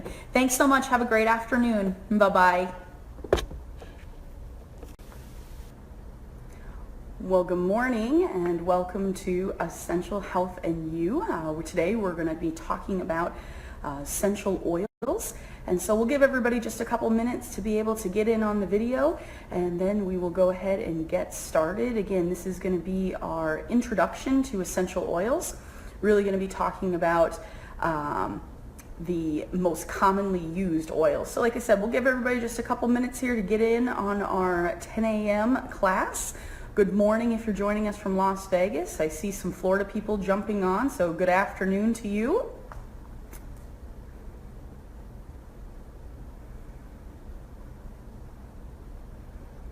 All right. Hello, Sherry.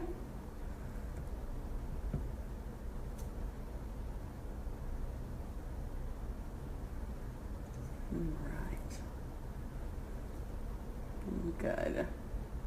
Ooh, nice and hot there in Florida. Good to know. Still hot here in Las Vegas. So, wow. Like I said, we're ready to be able to do some teaching on the doTERRA essential oils. And so we're going to walk through, and feel free to, if you jump in throughout the time of this video, if you do have questions, definitely post those, and I will do my best to answer those questions right here during class, because I'm sure you're not the only one who has that question. And then also, if there are any outstanding questions that I don't make it to, I will again post the response here to the end of the video and be able to share that with everyone. It's quite a lot to learn when you're working with essential oils and trying to really take in kind of what is this entire industry and what can this do for me. A lot of people look at essential oils as being something that smells good. They use it for kind of aromatherapy in the home, just to add some good scents, but really there's a ton of other uses, and so we're going to actually talk through some of those today. And just a little background for you, for those of you that don't know me, again, my name is Stacey and you're joining the Essential Health and You video. And so for me, I had been approached about essential oils, friends of mine, hey Stace, do you want to try this? And I was kind of like, nah, that stuff sounds weird. You want me to rub what and diffuse, and those just things sounded very strange.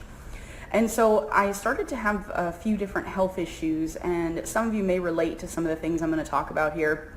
All of a sudden I had some unexplained weight gain, and had not experienced that type of a gain. It was pretty drastic in a short period of time. Felt like my metabolism had completely just shut down. In addition, though, to that weight gain, I was also losing some hair, and I was having massive headaches, and also I could not control my body temperature. It could be 70 degrees outside and I would be burning up as though it was 100 degrees, and just really challenged and frustrated that I couldn't get control of what my body was doing. So went to some doctors. They had mentioned to me that, hey, it's probably thyroid stuff. Let's, check some things out. I'm sure your thyroid's just not functioning appropriately. And test results came back saying that everything was fine. But still these symptoms continued.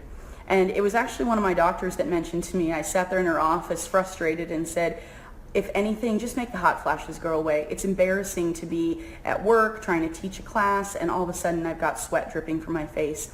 And she was the one that mentioned to me, she's like, I heard peppermint oil is good, but I don't know. And I looked at her and I was like, what kind of crazy witch doctor are you? Because it, again, just sounded strange to be putting peppermint oil on me and that was supposed to do something. So a friend of mine, I went and tracked her down and said, hey, you talked to me about oils, can I try some of these things? And grabbed the peppermint oil from her, started it applying actually to the back of my neck and across my forehead. And within a couple minutes, it felt like air conditioners had just been put all around me and cooled my body temperature drastically. And I was like, this is really strange. So kept using it, kind of testing it out, because I was a skeptic. I was like, this stuff is so weird. But then all of a sudden I started noticing as well that not only was my body temperature getting better and under control, my headaches were not either as intense or I wasn't getting them as frequently.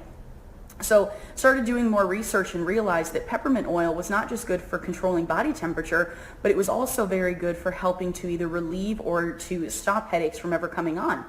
So started looking at more and said, hey, if it works for that, maybe it'll help me with these other things.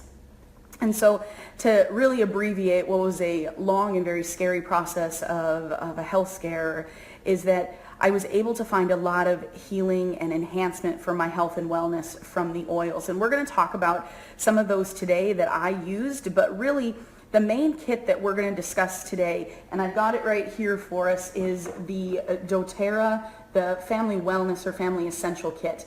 And you'll see that these are what's called the 10 most popular oils, where if you were to replace your medicine cabinet, these would be the 10 oils that you could use to replace. So for those of you there on the video, what are some over-the-counter drugs that I might find inside of your medicine cabinet? I'm going to list a few off, but feel free to add a few to the list as we're talking here if I don't list them.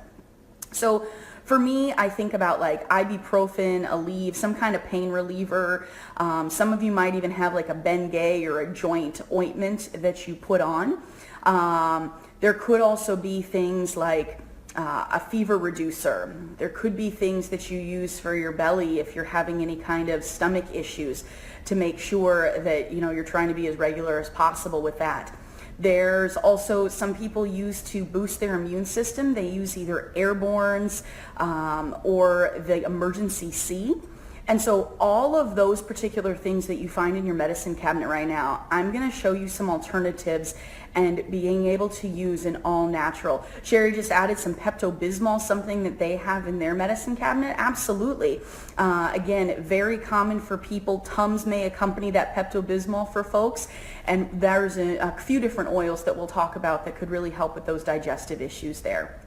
So let's start off, and I'm going to just share with you before we even get into the 10 oils, just a little bit of background about the essential oils. And as I mentioned earlier in the video, please feel free if you have questions throughout the time that we go here, please put those out there and I will absolutely make sure to answer those. So the first thing that we have that's going on that I want to make sure with essential oils is that you can use them topically.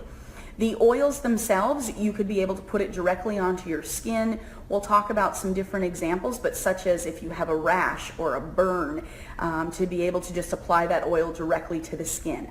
There's applications of applying it neat, meaning without dilution. And then also we'll talk about carrier oils just for a moment, such as like an olive oil, a coconut oil, to be able to just dilute that just a little bit, especially if you're using it for kids, small pets, or newborns. The second way to be able to use the oils is by diffusing them. And so if you'll look just over my shoulder here, We've got the diffuser that's going, and this morning I put in some peppermint and some wild orange. It's a great mixture to be able to just kind of wake up and refresh. As I mentioned peppermint oil a couple times already, it's really good for just alertness and focus, plus the smell is great, and any citrus oils as well help to kind of refresh and wake you up. So diffusing is wonderful, and that's a second way that you could use those oils. And then the third way is to actually ingest them. Now, as we're talking about the essential oils, the brand is very important as I talk about this third way of ingestion. Most oils, if you were to go to Walmart, Whole Foods even, Sprouts is a popular grocery store out here for us, you can definitely find essential oils, but they have been diluted or watered down with other oils, with olive oil, grapeseed oil, things like that. And it makes it very, very challenging to actually see the benefit of the oil. So here you are thinking you're buying a good oil, but you're not going to actually get any of the benefits of it. So keep that in mind, that the brand is very important. Linda, I'm sorry that you can't hear us. I hope that it's a technical glitch that you can fix on that side there, but please let me know if you guys are having any other technical problems as we go through this. So the third way of ingestion, that may be that you're just simply putting a couple drops underneath your tongue, or it could be that you're actually putting a couple drops into a glass of water, some milk, mixing it with honey, and then actually taking and ingesting those particular oils. So we'll talk through these 10, and I want to be able to share with you those that are ingestible. I will say that about 8 out of the 10 oils we're going to talk about today, you can ingest, but I'll make sure to point out to you if there are any to avoid on that. But there are instructions on the bottles that go with it as well. So keep that in mind as we go through all of the uses for the particular oils, those 3 ways to use them: to apply topically, to be able to ingest them, and to diffuse them. Very, very important. All right? So keep those questions coming. Give me comments as we go through. Hello, how are you? I'm so glad you're able to join us.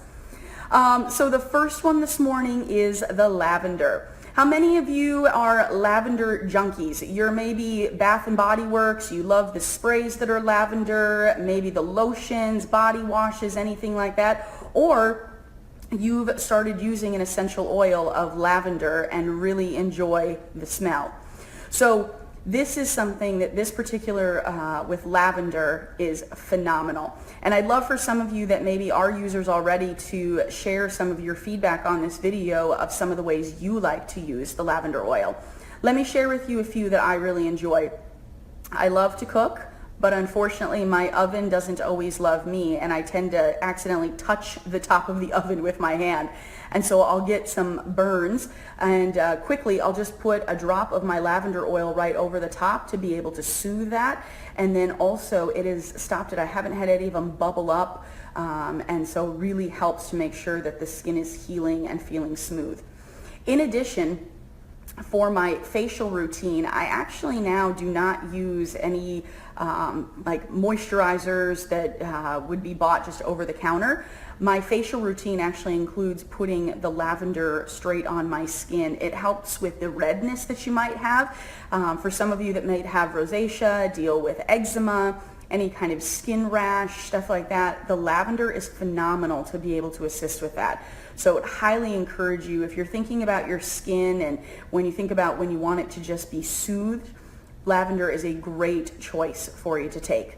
Okay, and great, Sherry sharing that she uses it for sleep, and that's going to be my next one, which is wonderful here.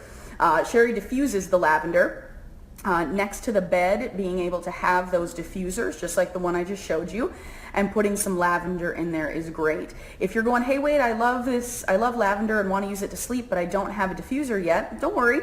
Just take some of the lavender oil, and you can either apply it to the back of your neck and to the chest, or you could also just put a drop of it along the pillowcase, and then that way as you're sleeping, you're getting that same aroma throughout the evening when you're sleeping. It's really great.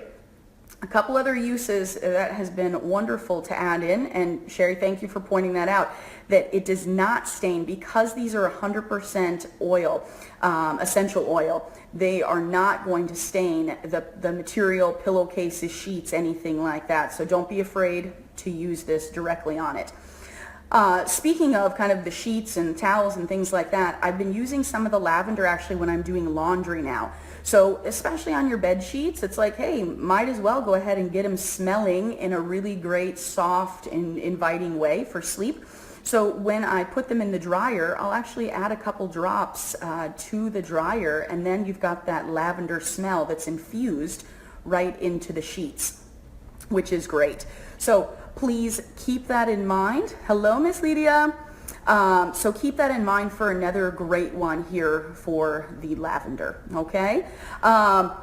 As I mentioned, also when we talk about headaches, this has been one that will help with tension headaches. If you're one that kind of gets the muscle tightness throughout the back of the neck into the shoulders, putting a drop or two of this and just rubbing it right along the back of the shoulders will help tremendously to relieve that stress, and in essence then will help with the headache to ensure that it doesn't stick around for long, okay? So keep that one in mind, really excellent. And the lavender doesn't just have to be used for sleeping time. If those of you either have a spouse that stresses you out, kids, a job, anything like that, the lavender is a wonderful one to keep close to you. If you deal with whether it's stress or feelings of anxiety, the lavender can help a lot with that calming process for you throughout the day. And that could be something where you just simply take the bottle and take in a few scents of the lavender, or again, putting some on the chest or just right here on the upper lip to be able to breathe in that aroma to help calm. But very, very good. And also, if you have kids that are a little bit rambunctious and trying to calm them down, that lavender is very good. And as Sherry just wrote on here, you can use it on the feet, whether that's for the kids or even on the big kids, right? I'm pretty sure Sherry uses that one on her hubby for him to help go to sleep, to be able to rub some of that lavender on the toe, and really just very soothing. And some of you might be thinking, why rub it on the toe? Reflexology is incredibly important about application if you want to be able to put something on the foot. And there's lots of resources to be able to learn more about it, or reach out to me or actually to Sherry, and she'd be able to assist you as well, understanding more about the reflexology and where you can apply the oils concerning the foot. Well, there you go. Yeah, Miss Gwen, you just talked about, diffusing during the storm. Okay, so dogs are not excluded when we're talking about the oils. Absolutely, your pets, they are affected in much of the same way with the oils as we are as humans. And so I actually have a really great friend of mine that their dog would freak out during storms, and so they would put just a little bit of lavender right behind the ear on their dog, and during the storms it helps so much for the dog to be able to remain calm and not to get so much anxiety that they did before. So definitely, whether it's diffusing it or going ahead and applying it directly to the back of the ear, I think would help a whole lot. Also, dogs sometimes deal with separation, the owner's leaving for a little bit. That lavender will help to calm them during that time when their owner's away. So great question that you're putting in with that. Wonderful. All right, keep these questions coming, guys. These are great for you to be able to really ask those specific concerns or application questions that you want to know about. So very good. Casey, question, do you dilute before applying to dogs? It really depends upon the size of the dog. So if it's an adult human, you don't have to dilute the lavender. But if you were to put it on a newborn or a small child, then absolutely you would want to dilute it. So think about that same principle for your dog, right? If we're talking about a large German Shepherd, I probably wouldn't dilute it. But if we're talking about a small dog, then I probably would just dilute it just a little bit before I apply it to the back of the ears on the dog. Great question, okay? Very, very good. But think about that as far as size of the human or size of the pet that you're applying the oils to. Yep, if it's a small poodle, definitely dilute that just a little bit for them, and that would be really, really good. Great question. All right, so now we're going to move on, if we can, to the next oil. I could talk about a whole class just on lavender because it's phenomenal and lots of different applications. The next one, though, is the lemon oil. So we're going to want to talk about lemon here. And when you guys think about lemon, what are some common things that you're using lemons for, period? Not necessarily essential oils of lemon, but just in general. Good. Gwen just mentioned in water. Absolutely. We go to restaurants, they usually put a slice of lemon on our water for us, and we put it in there. And why? Because we're told that it's good for our body, for detoxing, for cleansing, and that's very true. But a lemon slice is not really doing its duty. Lemon oil, let me just share with you that this is coming from the rind of the fruit. So it's different than the juice that you're getting when you squeeze a lemon into your water, right? You're getting the juice from the pulp, and this you're getting the essential oils out of the rind of the fruit. So different properties for helping with cleansing, which is very important to understand. Hi, Aaronelle. And so with the lemon, absolutely. I put this in my water all the time. Excellent for cleansing. If anyone is struggling, have concerns like with the kidneys, the liver, to be able to do a little detoxing, lemon oil is wonderful for you to be putting into your water. And even if you aren't dealing with any of those issues, in general, it's good for our health to make sure that we are continuing to cleanse the body. And that lemon oil is phenomenal. I will tell you, and for some of you that I've shared this fun fact with, don't answer this question, but this particular bottle, this exact same size that I'm holding right here, how many lemons do you think that this would be equivalent to? Organic lemons, right? The size of this bottle, this is a 15 milliliter bottle. And let me just share with you that this right here is the equivalent of 45 organic lemons. So you see, Casey, close guess, right, when you say 30, so 45 organic lemons. Now, this is a lot of potency that's inside of this bottle here, and so just by putting in a few drops into your water, and usually about 1 drop to every 4 ounces of water that you have, would be great for you to use throughout the day. Plus, this is easier to carry in your purse than a big old bag of lemons to take with you. All right? And again, I said organic, so keep in mind the price tags that you might be thinking going to Whole Foods or something like that to go pick out organic lemons. This bottle right here, you guys, $15. $15 all in, and so still way cheaper than your organic lemons that you could be getting. And if you're a part of the wholesale accounts, this one actually runs you only $10, so really, really good deal. So keep that in mind. A lot of people think essential oils, they're too pricey. No, just the opposite. I would say you're going to save some money and also doing great things for your health and wellness here. Okay, so besides the cleansing and the detox of ingesting it, the lemon is also wonderful for a cleaning agent.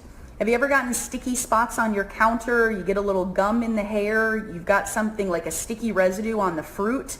When you bring it home, you know those UPC little labels that they have on your fruits and that's sticky? A little bit of this lemon oil put on a spot like that will help to take away that sticky residue. The citrus just eats right through that and helps to be able to take that away. So when I went through my health scare, the doctor really encouraged me to try to eliminate as many chemicals as possible in the house, and that meant cleaning supplies. So for me now, I use lemon oil for a lot of the cleaning on my granite countertops, to be able to put in the dishwasher to help give a better smell to the dishes or to a load of dishes that I'm doing. Also, if you have a really greasy pan, lemon oil helps to cut through the grease. So this is another great agent that I have right up there on the kitchen counter all the time, ready to go to assist with a lot of those things. And also, lemon is one of the most favorite scents. Most people love the scent of lemon, and so it's a really good one to put in the diffuser and to have that available. And again, you're getting a lot of great properties of just that cleansing and detox. Thank you, Miss Lydia. Cleaning and the detox that goes with it. And then also, after our next oil, we're going to talk about how lemon is a part of the trilogy that's excellent for allergies. Okay? So very, very good. And Sherry's reminding me of a couple other things here that lemon's good for. Blood pressure is one of those that when we talk about doing a cleansing and detox, lemon oil, by putting a couple drops in the water, really helps to regulate blood pressure. So if you're somebody who might have those ups and downs of the blood pressure, this is something that would help you throughout the day to be able to assist in making sure that you're keeping a more consistent blood pressure which is overall health and wellness for the body, helping the heart not to have those ups and downs.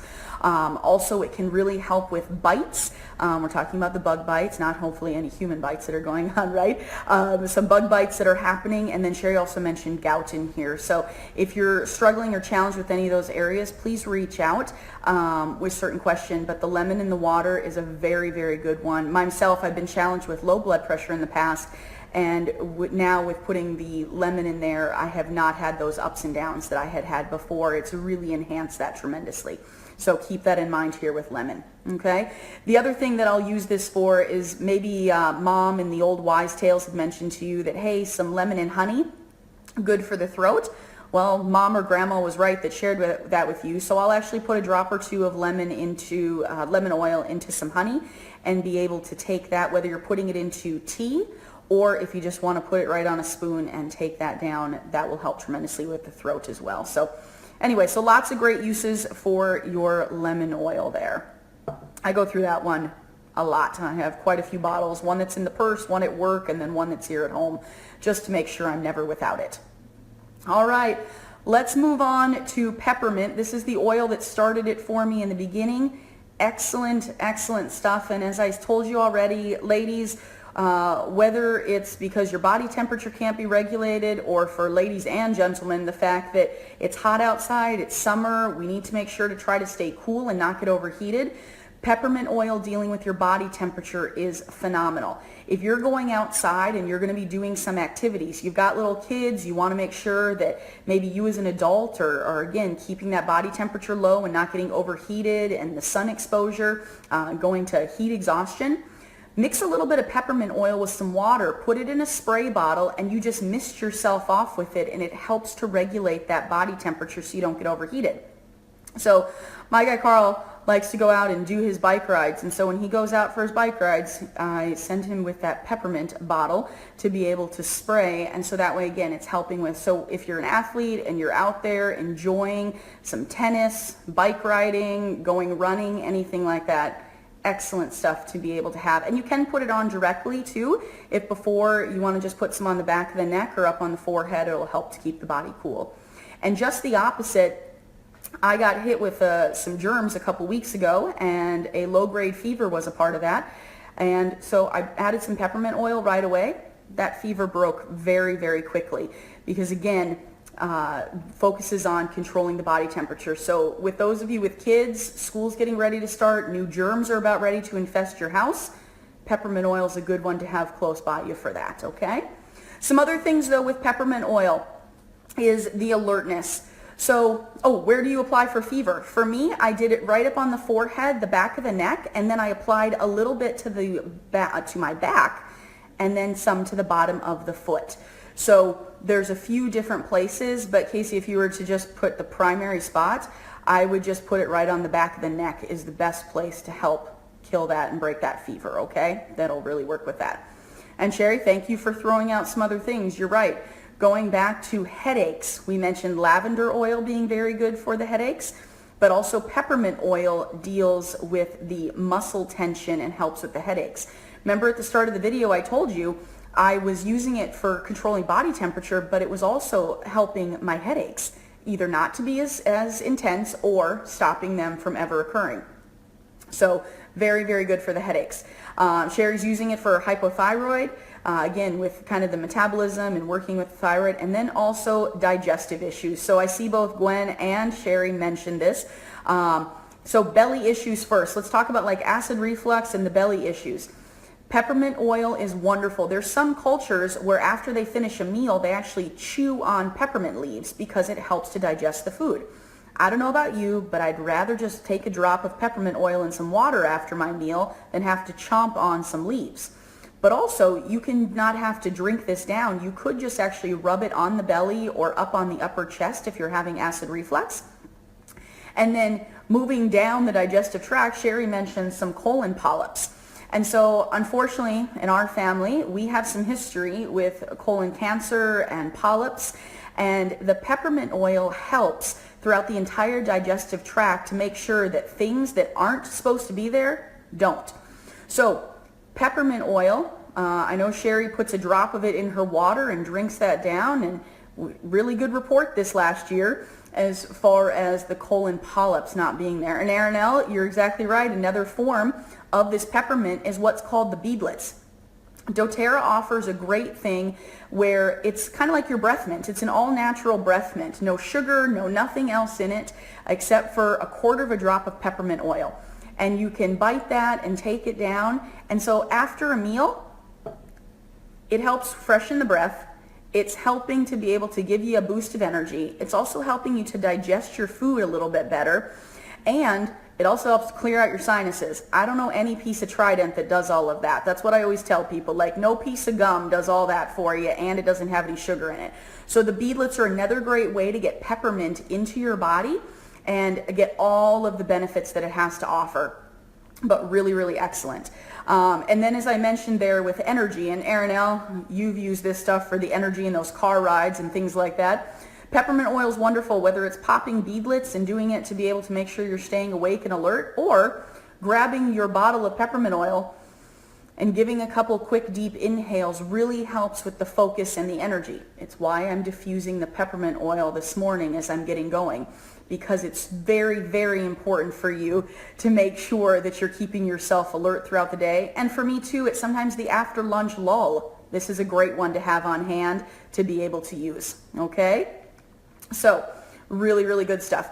Now, we've talked about the lavender, the lemon, and the peppermint. This is what's called the trilogy, and this trio is phenomenal. If anyone is dealing with seasonal allergies, you're having a tough time with the sinuses, the three of these together work to be able to assist you to really relieve a lot of those issues. So some people, a few different ways they'll use it is they'll diffuse all three of these, put this into a diffuser and just let it go and breathe that in throughout the day. That's one wonderful way. Another great way that you can use all three of these is to put maybe 2 drops of each oil into a little bit of water and be able to drink it down. Just take a little shot that'll help with your allergies. And so a lot of people that I've talked with, it's helped tremendously with them. Hi, Christine. Rosa, don't worry, we're getting to frankincense. It's one of my favorites, okay? So hang in there. I got just a couple more oils before we get to frank.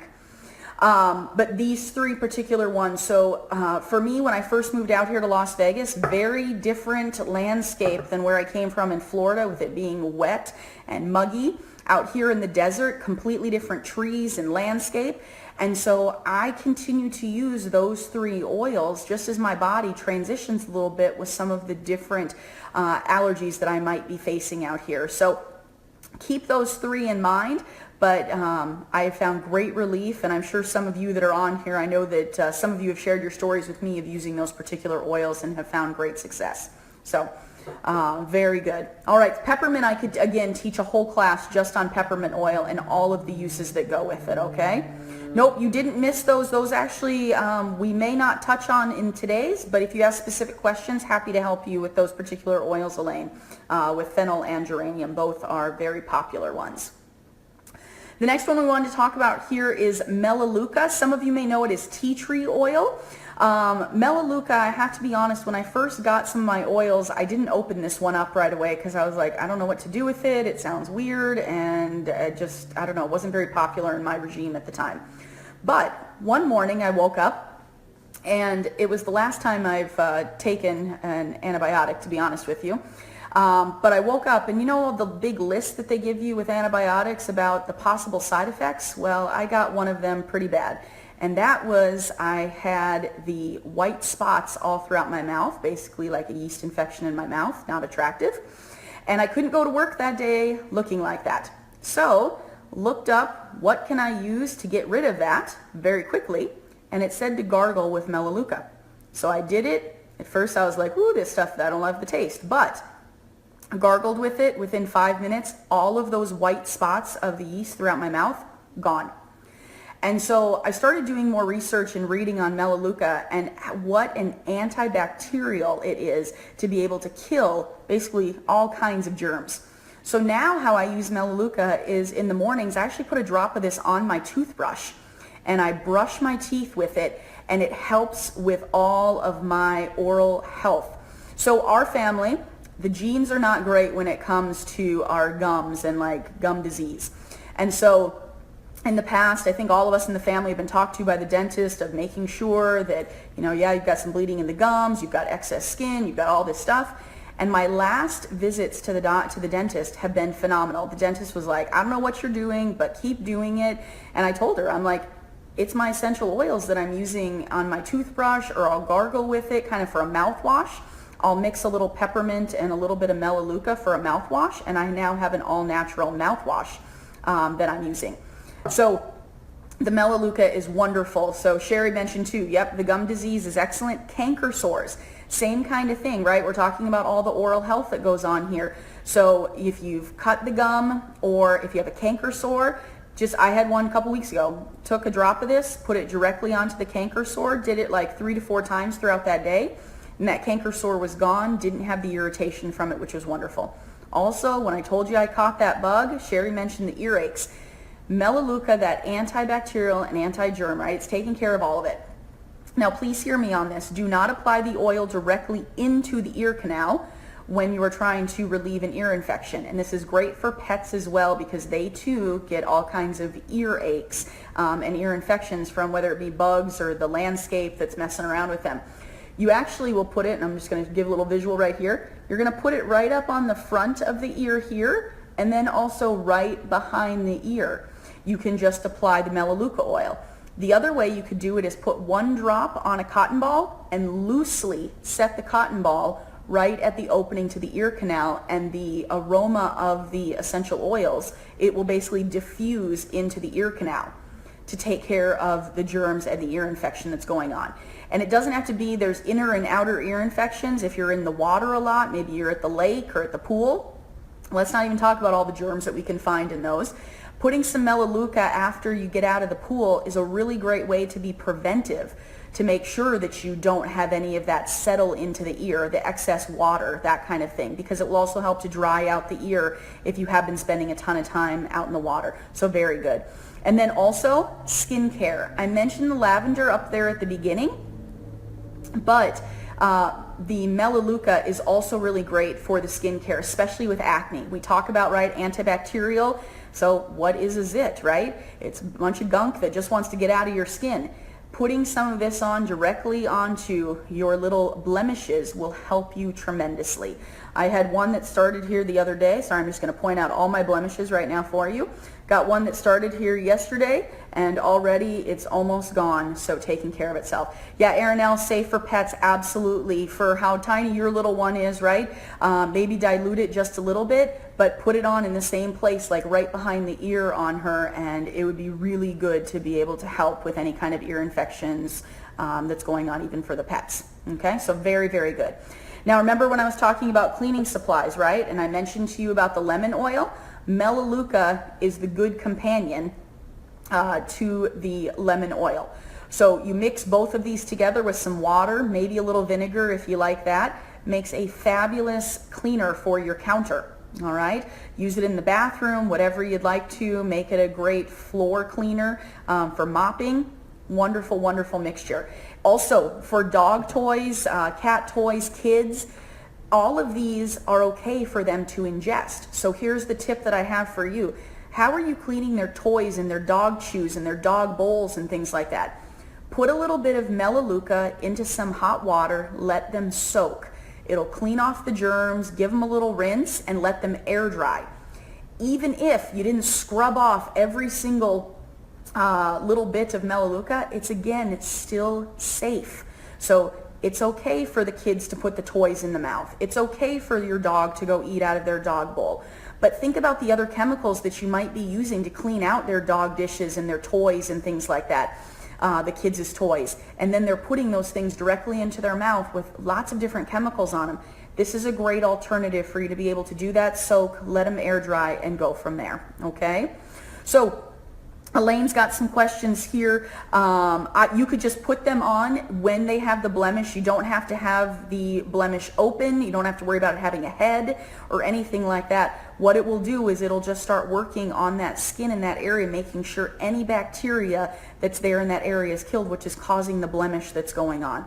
So very, very good to be able to use. Literally, I'll just take a drop or two of Melaleuca, put it on the palms of my hand, and just put it all over my face if you wanted to do that as well. You're not hurting yourself at all by doing it, and actually being proactive to take care of some of the blemishes that you may have on the skin or that are coming up on the skin. So very good. And it's not just on the face that some of us are dealing with acne. Sometimes it's on the back that we deal with it, which if that's the case, maybe adding some Melaleuca to your bath would be good, because that'll help take care of any bacteria and helping with the acne that you could get on the back, on some of the legs that people actually get that, because it's just anywhere where you have that buildup of bacteria going on in the body and it just wants to get out of your skin. So very, very good to be able to use. All right. So keep that one in mind. And now I am ordering Melaleuca like a crazy woman, right? From before me not using it very often to now I use it almost all the time. So it's definitely a go-to and probably in my order almost every month, if not always. Christine just mentioned some rash that unfortunately her daughter's dealing with. Allergies or stress. So they talk about the fact that a lot of skin rashes are actually being caused by our gut. Right? So the thing to look at, a couple things, is that is there an allergy when it deals with the food that she's eating or something that's causing her gut not to be in a good place. But the Melaleuca with allergies would help along with lavender on the rash itself, because the lavender will help to soothe and the Melaleuca will help if there are any like bacteria that's causing the rash that's there. There is another product, Christine, that, good, she started eating paleo, wonderful. I would suggest a probiotic, which happy to help you with some of that information, or Sherry could help you with it. But that's usually what doctors also are recommending, is to go ahead and, again, focusing on the healthy gut, making sure that there's a probiotic product that's there. And so there's a PB Assist or a PB Assist Junior, depending upon the form, to be able to take that. But highly recommend. A lot of people that I've talked with have had success that once they get their gut healthy, that then any rashes or skin irritations they were dealing with have actually taken care of themselves and they aren't there anymore. Rosa, your question for bacteria, use tea tree oil, is Melaleuca better? Melaleuca is actually the pure form of tea tree oil, okay? So you may see tea tree oil at Walmart or Whole Foods, people use that name. They're using a blend of a few different things, but Melaleuca is actually the truest blend of that to be able to fight the bacteria. So if you have the option, I would definitely go for the actual Melaleuca that's here. You'll see even on our bottle it says in parentheses tea tree, because that's what people are familiar with. But Melaleuca, this is a pure blend of it, not mixed with anything else, okay? Yes, we do have a flu bomb mix, Casey, and so we can talk about that here in just a moment, okay? Because a couple of the other oils that are in it I'm going to be talking about here in just a moment. And actually this one that's coming next is a part of that, okay? So oregano. Some of you may be most familiar with oregano if you like Italian cooking or you do some different cooking, maybe Mediterranean cooking yourself. Oregano oil is phenomenal. Very, very potent, okay? Out of the 10 that we're going to talk about today, this is probably one of the most potent oils out of these 10. And when I'm using the word potent, meaning that it's called also a hot oil, meaning that if you put it on neat without dilution onto kind of a more sensitive part of your body, you will feel it warm up on your body. This is excellent oil for your immune system. So when I, again, caught that bug a couple weeks ago, I actually applied oregano oil to the bottom of my feet. I don't want to apply it to my chest because I don't want to walk around smelling like a pizza pie for the entire day. So I put it down on the bottom of my feet. And Sherry, thank you, because we're going to talk about double duty here, right? So I'm putting it on the bottom of my feet to help with my immune system, especially respiratory support. Very, very good for that by putting it on the bottom of the feet. But also by doing it on the bottom of my feet, I'm helping out the skin because oregano is wonderful for warts and for calluses. So if you're dealing with, out here in Las Vegas, dealing with the dry weather, my heels, they'll start to crack. Those calluses, the oregano oil will actually help to eat at that dead skin at the callus that's on your foot. And then also with warts, putting it directly onto the wart itself. Now you don't just put it on once and all of a sudden the wart's gone. No, just like with any over-the-counter, right? You have to be consistent in doing it. but this is a natural way to be able to get rid of warts, the calluses. Also, if some of you are dealing with skin tags, you might have some that pop up on the neck, on the back, various spots. Putting some oregano will help to take care of those particular things, but you must be diligent in doing it. Sherry's also mentioning spider bites. I think she had a personal experience, right, where a spider had gotten her, and putting some oregano on there helped to be able to help heal that bite and also make sure the infection did not spread from that. So very, very good. You can also cook with this. So if you're thinking, man, I love to cook with oregano oil, make a great pizza sauce, marinara sauce, anything like that, really, really good to be able to do this. And Elaine, exactly correct of where we're going next. You will hear TV commercials now. I think it was Purdue the other day said, look, we're giving our chickens oregano so that they don't have to be on antibiotics. This is exactly right. This is almost like a natural antibiotic that's here. So if there's a bug going around, your kid's going back to school, you're a teacher, and you want to make sure that you're helping your immune system to stay boosted, doing some oregano on your feet, or even putting a drop of it in water and doing it as a shot, be prepared, it's strong, but take it. This is something that it's like a natural antibiotic. And so you're exactly right, Elaine. On pets, it's used a lot. With rabbits, chickens, even now with the cattle industry, you have some of the grass-fed, if you really pay attention to the sourcing for your proteins, that they are using oregano a whole lot more. So see, we're on to something here. This isn't hocus pocus that I thought it was before when you see things going on. So thank you, Elaine, for bringing that up and pointing that out. Excellent, excellent point. But pay attention to those TV commercials now. And when you go shopping for proteins, please be making sure that your proteins that you're purchasing say no antibiotics ever, okay?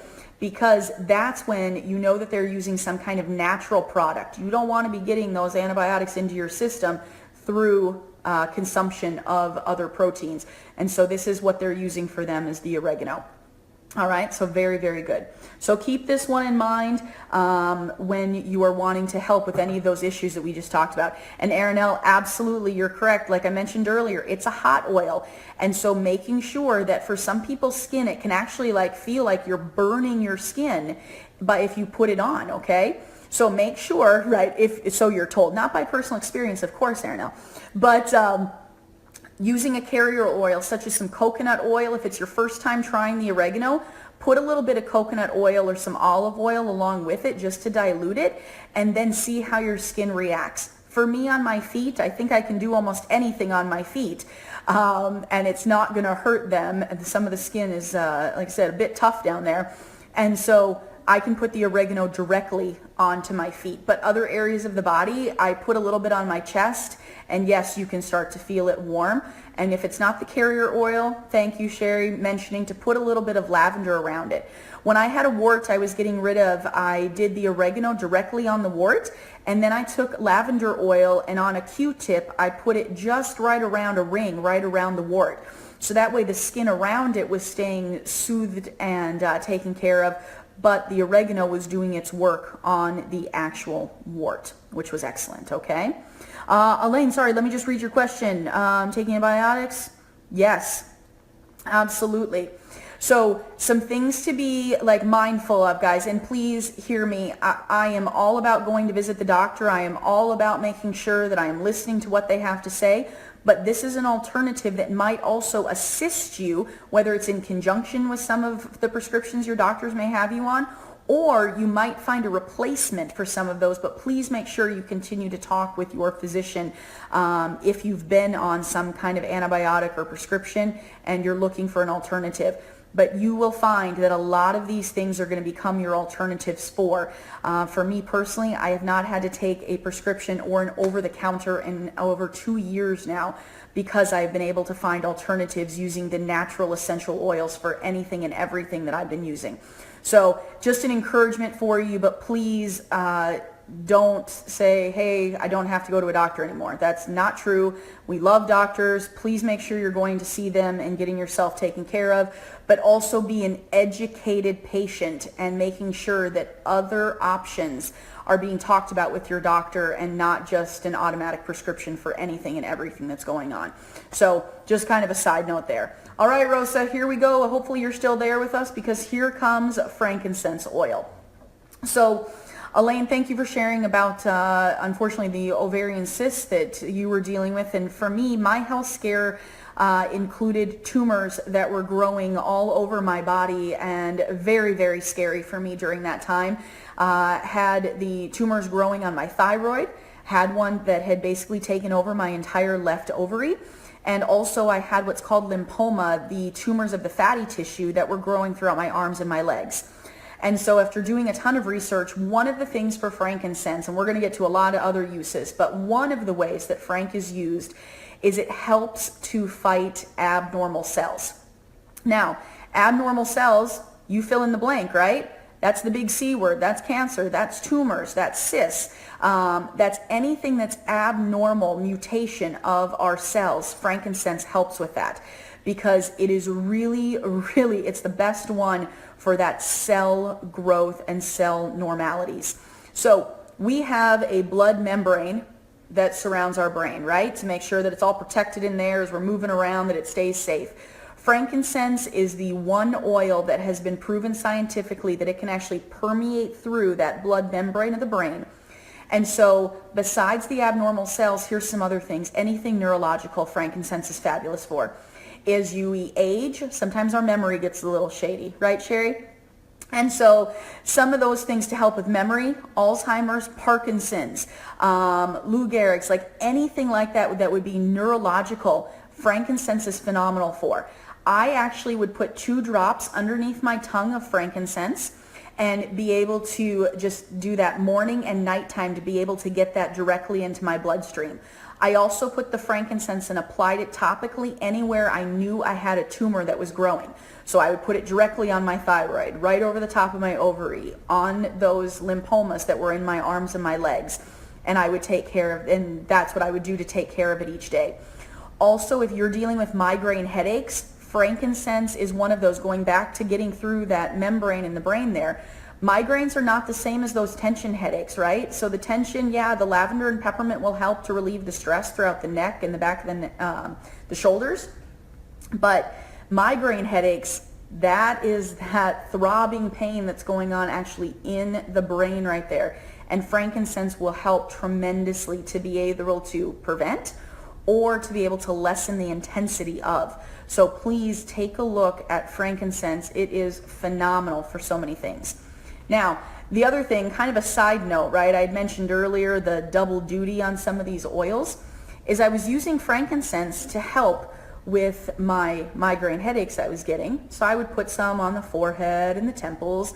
And then I started to realize and do some more research and go, frankincense is really good for wrinkles and stretch marks, any kind of scars. And so I'm like, man, maybe I should be applying this all over the face, right? So frankincense has become one of those for me that's very, very good and a part of also my facial routine. So Melaleuca, lavender, and frankincense is what I'm using for my skin to be able to really make sure that I'm taking care of and paying attention to what is the largest organ, right, that we have on the body, is that skin of ours that's getting affected with all the chemicals throughout society that we're either exposed to or even applying to ourselves. Also, in addition, thank you, Sherry, we mentioned Alzheimer's, right? Anything neurological, but also if you're dealing with fibroids, those again, abnormal cell growth. So anything that would be an abnormal cell growth, think about frankincense. And also inflammation, yes. So I have been challenged with lots of knee issues over the years. And part of it, when I ingest the frankincense, it's going throughout my entire body, helping with inflammation. If you're dealing with arthritis, if you do have some kind of injury, the frankincense is going to be wonderful to be able to assist in those joint areas. You can apply it directly to the knee, to the elbow, the shoulder, maybe it's a rotator cuff thing you're dealing with. That'll help a whole lot. Also, sometimes I'll drop a couple drops of frank into my bath with me and then just kind of sit and let it absorb into my skin, okay? So frankincense is one of those that, yes, I tease Sherry, Mom just wrote on here, like taking frankincense daily. My thing is when in doubt, use Frank. Because the truth is, Frank is going to be able to assist with a whole lot of things here for you. So really pay attention to this one. And Rosa, yeah, when you're talking about finished 2 weeks of the pills for the brain tumor, she could definitely use this one. She could, a couple different things. She could put it underneath the tongue, just 2 drops, or she could also put it into the water and be able to drink that down is another way, or she could just apply it straight to the head. You could put it like the back of the neck, or up here on the forehead would be a place to put it. Miss Peggy, you're just asking, hey, what happened to my tumors? So we had like huge praise reports and great news, and the doctors, they didn't know what to tell me because they didn't have any medical explanation for it. But we had the tumors on my thyroid disappeared. The tumors that was taking over my left ovary, it shrunk down so small that they were ready to do surgery to remove them. And in fact, now the tumor is non-existent in my left ovary, where the doctor said, two different doctors, my oncologist and then the endocrinologist and my regular, actually 3 different ones, all said, have no medical explanation for what has happened. And so I told them, I said, then you tell people frankincense and faith, and that's what I'm going to continue to stick with. And so this oil has really truthfully been a lifesaver for me. And so thank you for all the loves that you guys are sharing there. It was a miraculous story, and why, again, I went from being a skeptic to such a believer with these things. I am a believer that we were given the tools to be able to help heal our bodies naturally, and I want to be able to use those tools. Sherry just mentioned again that the Vitality Pack, it's some of the vitamins, and I'll actually do another video about the Vitality Pack and some of the more health and wellness products that doTERRA has to offer. But part of the Vitality, those vitamins, frankincense is a part of that. They actually put frankincense into those vitamins. So you don't even have to use the oil if you don't want to. You could just pop the vitamins that has it in there. And that's what I do. I take it every day, and I have continued to remain very, very healthy since. And so thank you to all of you guys with great reports. You're exactly right. It was a huge blessing, and I'm very thankful. And that's why now I want to take opportunities to help to educate other people on some of the things that I wish I may have found out earlier before. But hey, I use the experience to be able to learn and grow from it. And so Aaron L., yep, you just ordered the Frank, perfect, yep. And so the scar itself absolutely can help to diminish the scarring, and then also to be able to help with those abnormal cells, if anything internally going on. So yeah, a lot of faith, fingers crossed, and you go with it, but you know you're putting something good into the body and using it that can only help. Okay.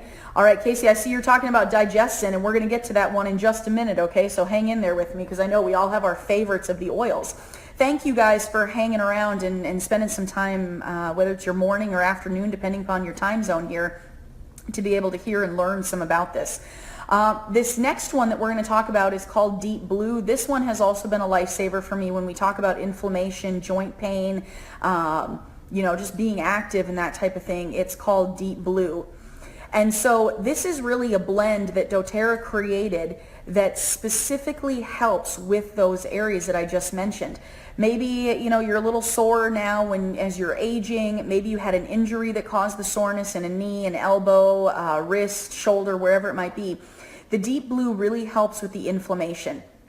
I want you to think about it almost like a Bengay or an Icy Hot, where you would have that pain and you go ahead and apply the product directly to it, and Deep Blue does that exact same thing. The oil is going to help. It has some peppermint in it, so the peppermint is helping with the cooling process for the muscles, helping to soothe them. But then also there's other products in there. There's the blue tansy, which is a great flower to be able to help with the inflammation. And so I use Deep Blue a few different ways, because doTERRA actually offers it a few different forms. They have it in the oil. They have it in a rub. So if you like your Bengay rub, you can buy the Deep Blue rub and apply it the exact same way. It's the oil mixed with an all-natural lotion, no chemicals in it. And then the last form that Deep Blue comes in is actually in a pill. So instead of a leave, which I have, again, not taken any over-the-counters in 2 years now, I will take the Deep Blue to be able to assist with any inflammation or arthritis pain that I might be having.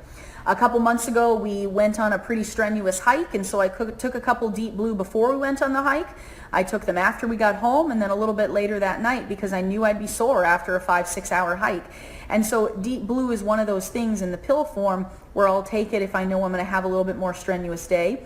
The oil itself, one of my favorite things to do with it besides just applying it directly to the body, is I will put about 3 or 4 drops of this in a hot bath, and I will sit and soak in it.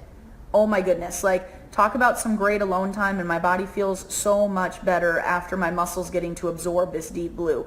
So definitely check that out. But for those of you that are dealing with the joint, the muscle pain, very, very good. Sharing testimony there too about how Deep Blue has helped a friend with inflammation in the knees. Like I said, it doesn't matter where it is with the inflammation, it will help you tremendously. Just give it a shot. Put it on, apply. You can apply it if it's once an hour, if the pain is intense, if it's just kind of maybe a dull pain. Maybe you're putting it on, every couple hours just to be able to give you that soothing help. But please check out the Deep Blue rub. I have numerous testimonies of people that have told me, Stacey, I don't need to take a leave anymore. I used to go home and have to sit with heating pads and all this other stuff. And they've been able to find the body naturally is able to relieve some of that pain and inflammation. So great, great product to use. Okay, another blend is Breathe. This one, going back to any of you that are dealing with allergies, respiratory issues, you get a cold, how about anybody that snores, or maybe you have a spouse that snores, or a dog that snores that keeps you up, right? So Breathe is phenomenal. It's a mix of a few different oils, and I'm going to read off a couple of them to you. Eucalyptus is in here, which some of you might already think, oh yeah, that's of course for respiratory. So eucalyptus is in here. Peppermint oil is in here. Melaleuca is in here. Lemon oil. Cardamom. So a few of those have been all put together for you into this Breathe. Now, a few different ways you can use this. You can just be able to inhale, breathe it in, and like I said, it's really opening up your sinuses to make it easier for you to breathe. At nighttime, what I like to do is I'll take a drop of this and I'll put it right here on my upper lip and just touch my nostrils. It allows me at nighttime to be able to really take deep breaths, not worrying about the snoring. If you deal with sleep apnea, or again, like your significant other does, really, really great way to be able to help open up the airways for that great breathing, so that way their sleep is not interrupted throughout the night. And then also, as I mentioned, with any allergies, whether it's seasonal, it's a great alternative for you to be able to have, or if you are visiting, going on vacation to a new landscape that you're not used to, this could be a really great one to take with you and have it so that you're not dealing with some of those challenges or catching a cold that you might have in this new place. All right, we got 2 more to go, so hang in there with me, okay? Casey, we're to that digestion that you had talked about. So really a great one for any kind of digestive issues. Digestion, we talked about peppermint helping with these, but this particular blend was put together specifically for digestive issues. Peppermint is one of the ingredients that's in here, but also you have fennel that's in here, which is wonderful to be able to help with your digestive issues. And then also, I just wanted to get here, whoops, where did I go? There we go. And ginger is the other one that you're going to find inside of this one. Everything is great for digestion issues. Also, car sickness and nausea. You have some people that they're out, maybe it's an amusement park, they're flying in a car, and that kind of motion just causes them a little bit of sickness. So this one's called Digest Zen.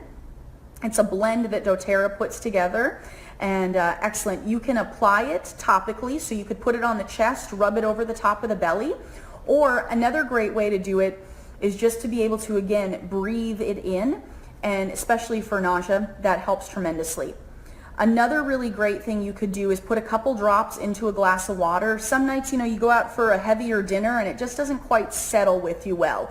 Put a couple drops in a glass of water and drink that down, and it will really help tremendously with your body being able to digest the food, and you feel much better, to help with bloating, gas, all the stuff nobody wants to talk about but you're dealing with.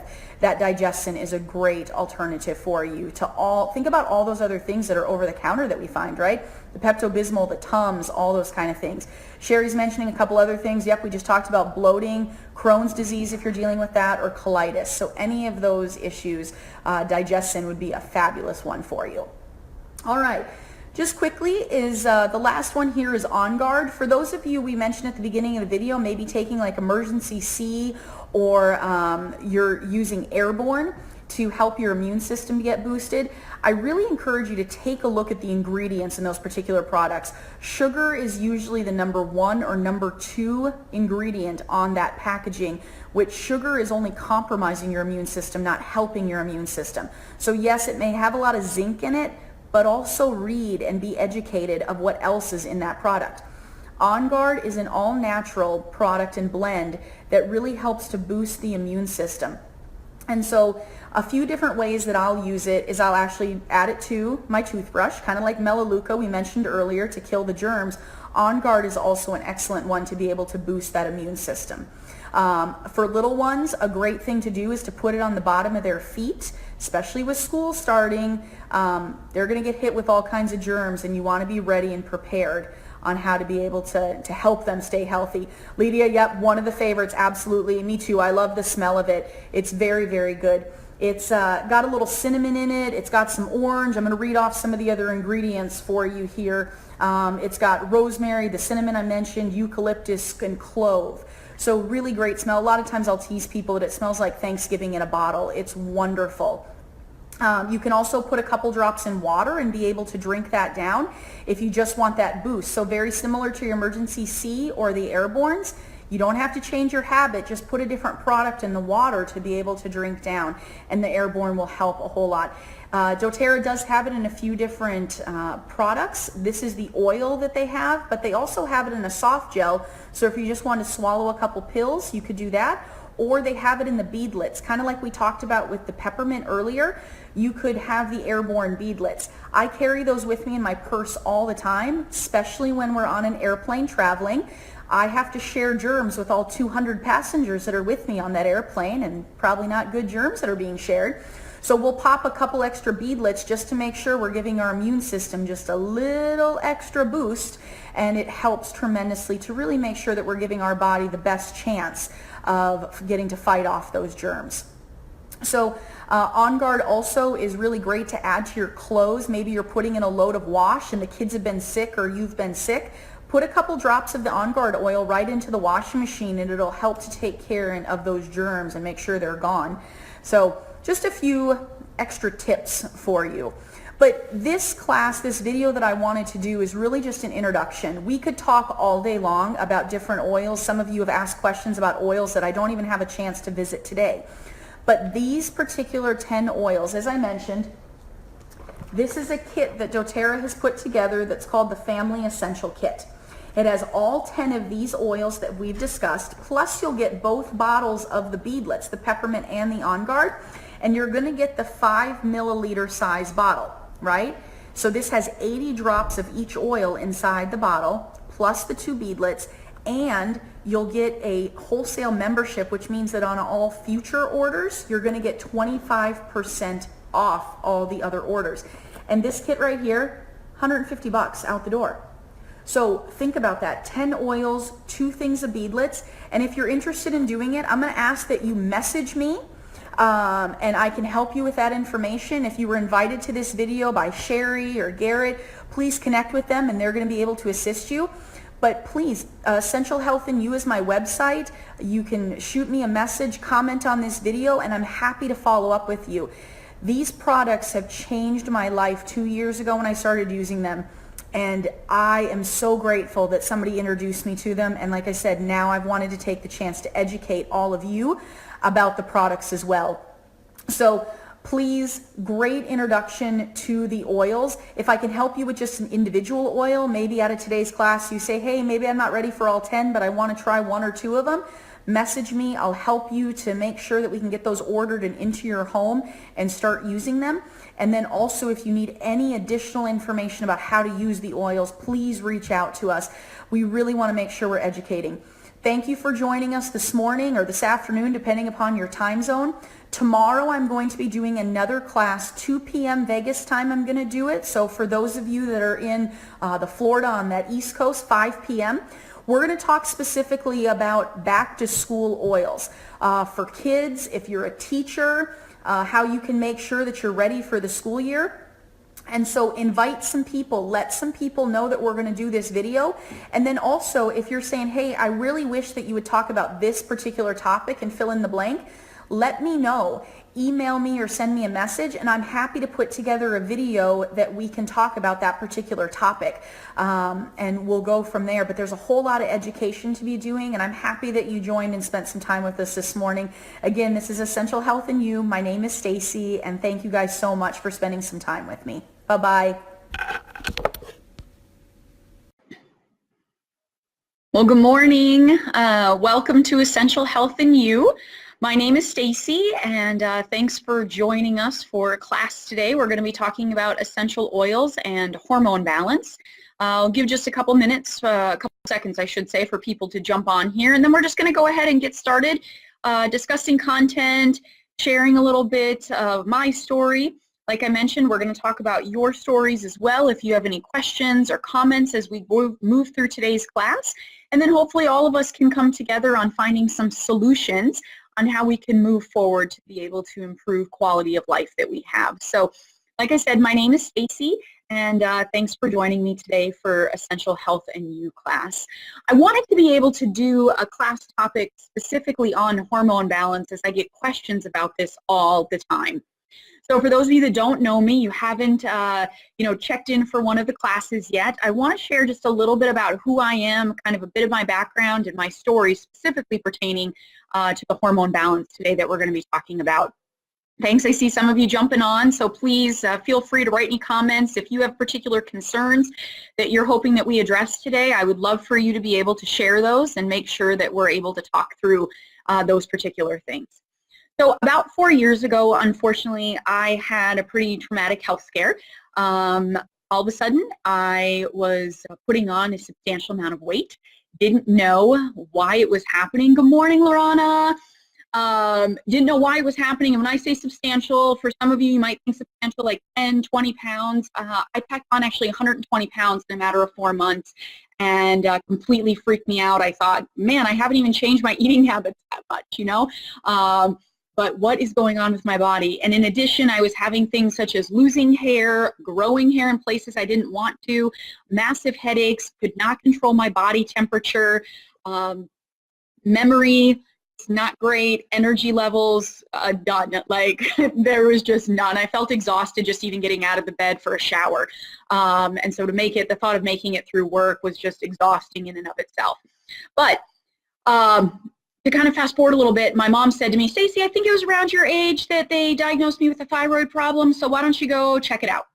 Went to go see an endocrinologist, and what do they always say, right? They think that it's going to be a thyroid problem. They checked it, and my thyroid was functioning just fine. However, they did an ultrasound, and I had 2 large nodules that were growing on my thyroid. Now, we're going to be doing a little bit of a science biology class today because I don't know if all of you truly understand how your endocrine system really works. I didn't 4 years ago. I had to do this out of necessity and desperation to better understand my body, what was going on. And I'm going to tie all of this into the oils here in just a minute, because when I was going to see the doctor, they were giving me suggestions of lots of medications, which is normal for the doctors to do to try to control the body, see what's going on, how it's functioning.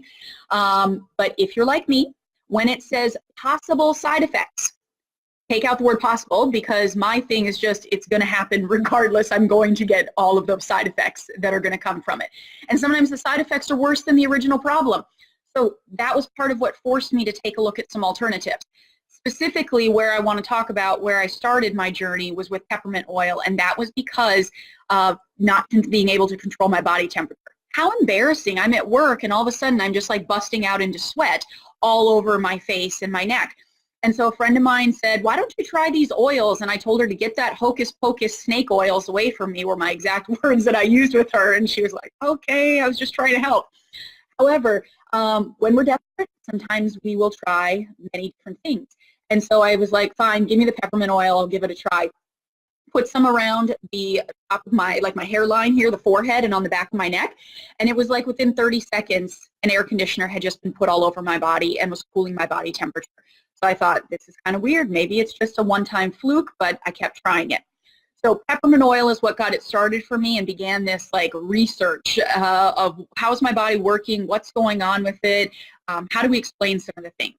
So today, specifically with hormone balance, I want to be able to first give you some basics, and we'll kind of do this throughout the class, talking about the different parts of the endocrine system. Most of us are familiar with thyroid. I see a lot of the ladies are on here today, so especially for us women, I think that we can all attest that sometimes, right, we either are getting up in age or we're starting to put on some unexplained pounds, and sometimes we're like, it's got to be my thyroid. I just know it. It's the thyroid. Well, you might be right. But there's a lot of other glands that are in your endocrine system as well that could be the cause, and maybe they're a little out of balance, and the thyroid might be getting the blame for things that doesn't really have to do with the thyroid. So today we're going to be talking through the endocrine system as a whole, but also specifically pointing out different parts of it. And that was where, for me, although I mentioned my thyroid and the nodules, there was actually larger problems going on in different parts of my endocrine system that was causing the hormone balance. All right. So again, if you want to make some comments, you want to put any concerns out there, certain things you want me to hit, please do so. But I think I'm going to answer a lot of your questions. And if I don't, feel free to shoot me a message or to just comment on the video, and I'll be happy to get back with you. All right. So let's talk about endocrine system as a whole. We're going back to like 7th grade biology here, right? So your endocrine system is controlling a whole lot of things. Obviously, metabolism is one of the items that we think about often that it's controlling.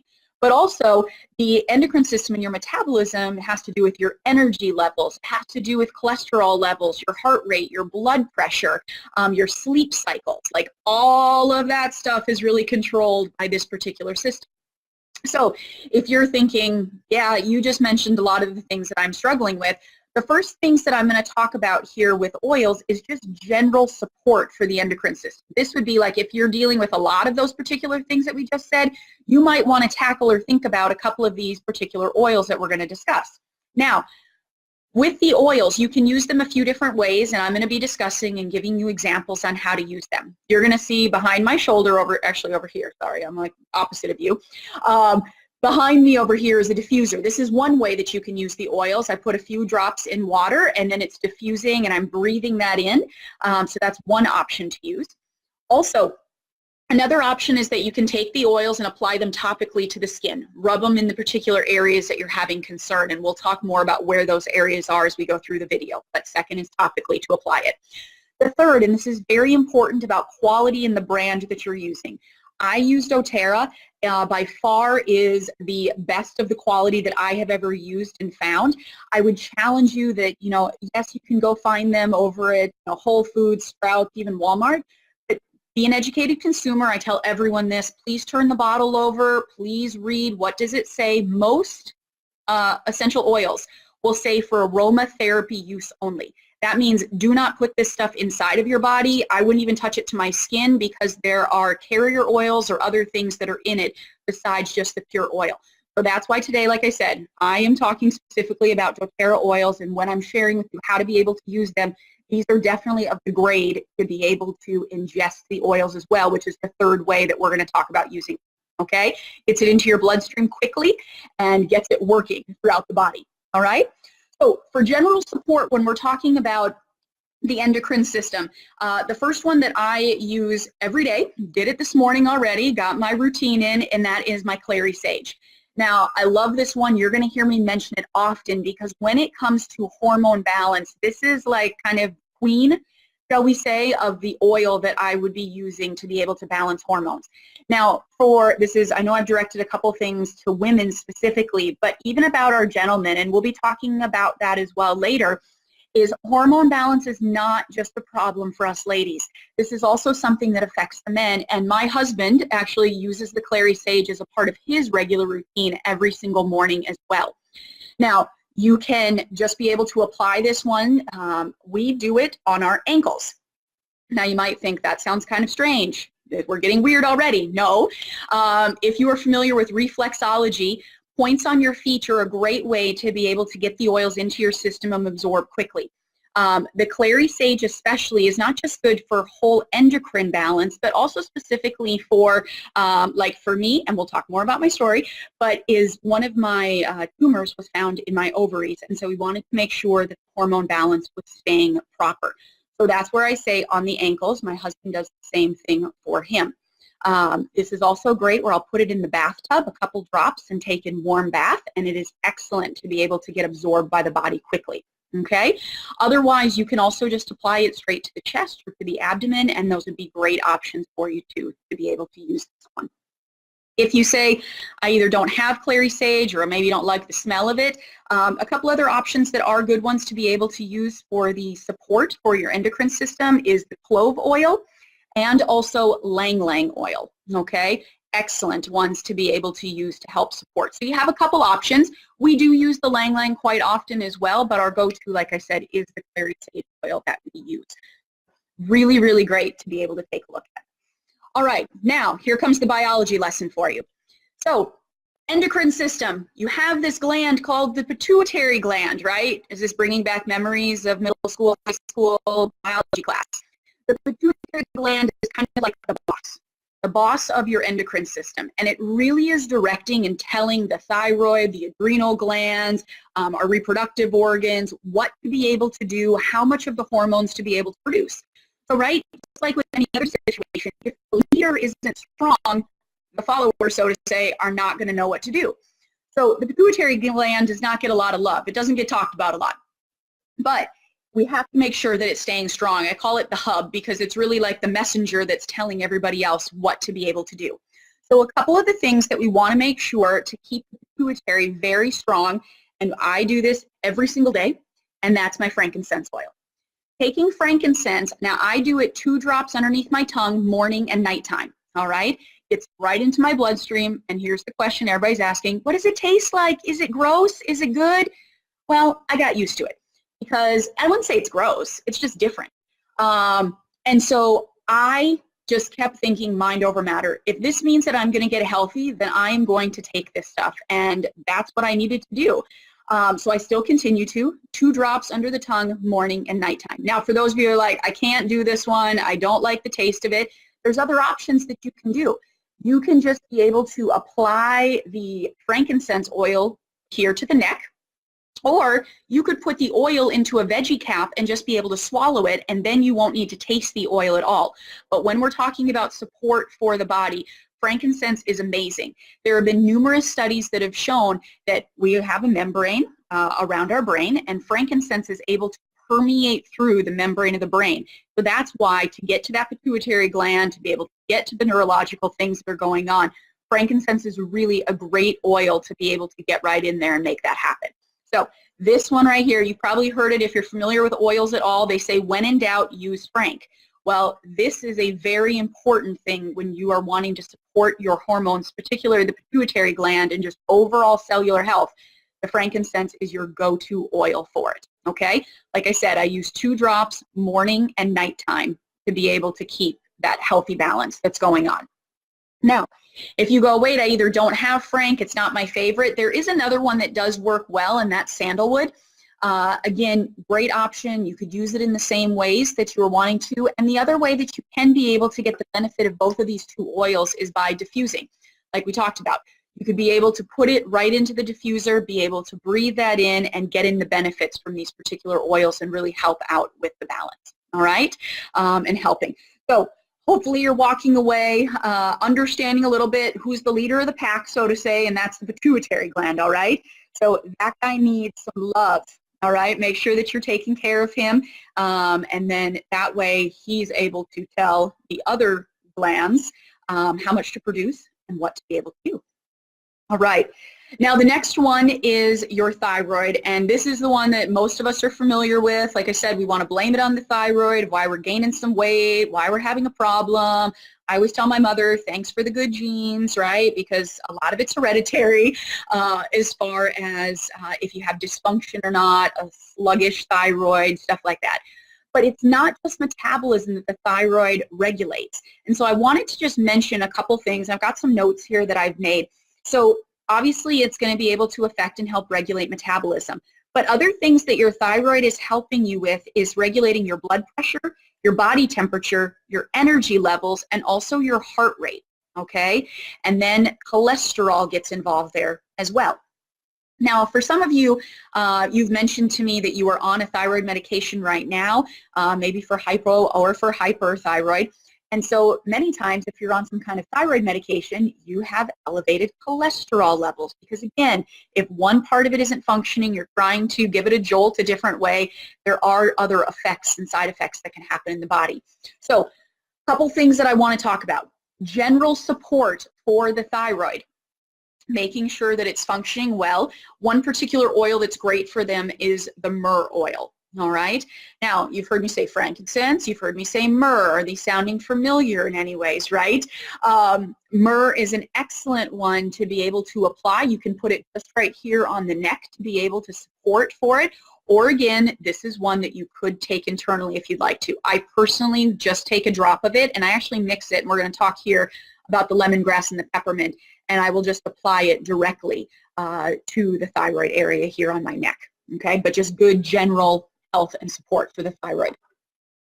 Well, I mentioned a couple other ones, and these are also excellent and probably some common ones that you might already have in your house ready to go, and that is the peppermint oil. I have it here showing an example in the roller ball because it's easy for me just to apply it to the neck, right, using my roller ball. But then the lemongrass. Now, for those of you that maybe even it's not because of thyroid, but you're taking it because of cholesterol issues, lemongrass is phenomenal for your cholesterol. See where I'm going with this? Okay. This combination of being able to do some lemongrass, some peppermint, and then if you want to add the myrrh in there for general support, the thyroid functions the best and it actually is doing and regulating the things that it needs to do using these combination of oils. Okay, you can, if you prefer not to rub it on the neck with these two oils, you could just combine both in some water and be able to take it down as a shot if you'd like to, but it's helping with the function of the thyroid. And like we said, heart rate, blood pressure, body temperature, all of those things. Some of you are like, yes, me, that's what I'm dealing with.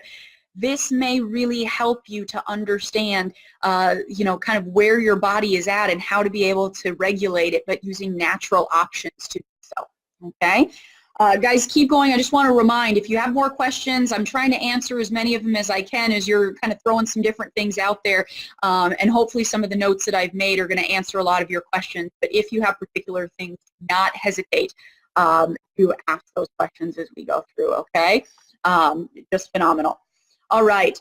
A couple other things as we move on. Now, this is where I had my biggest education lesson, was that my thyroid, when I told you I found the 2 nodules on my thyroid, I thought, okay, great. We're going to be able to knock this problem out. We'll just focus on the thyroid and it'll get all taken care of.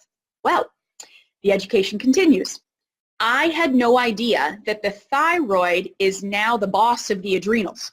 Okay, so I mentioned the pituitary gland tells everything what to do, but the thyroid kind of gets to be like a little bit of a supervisor, I guess you'd say, over the adrenal glands. And specifically, about the adrenals, the thyroid is telling them what amount of cortisol to be producing.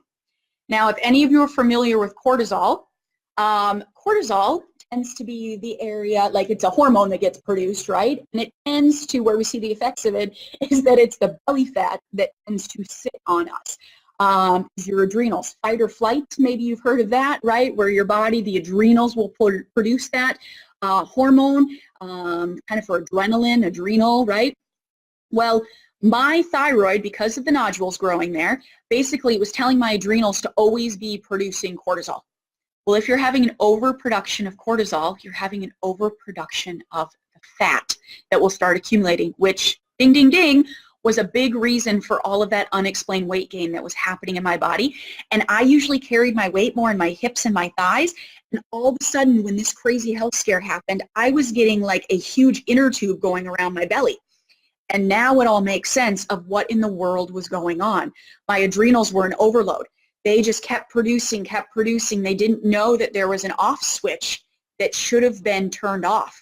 And so my thyroid kept telling my adrenals, keep producing, you're doing what you're supposed to do, but they weren't. So I was having to tackle thyroid in addition, I was having to tackle and trying to tone down my adrenals. So here's a couple oils that I use to be able to do that. And that is specifically rosemary oil, okay? It's excellent. I would actually take a drop of this one, and I'm going to talk about another one here, but the rosemary oil, I would take a drop or two of it, and I would rub it. Your adrenals sit right on top of your kidneys. For those of you that, again, you're getting quite an education today, right? So they sit right here on top of your kidneys, and so I would just rub the oils topically right there.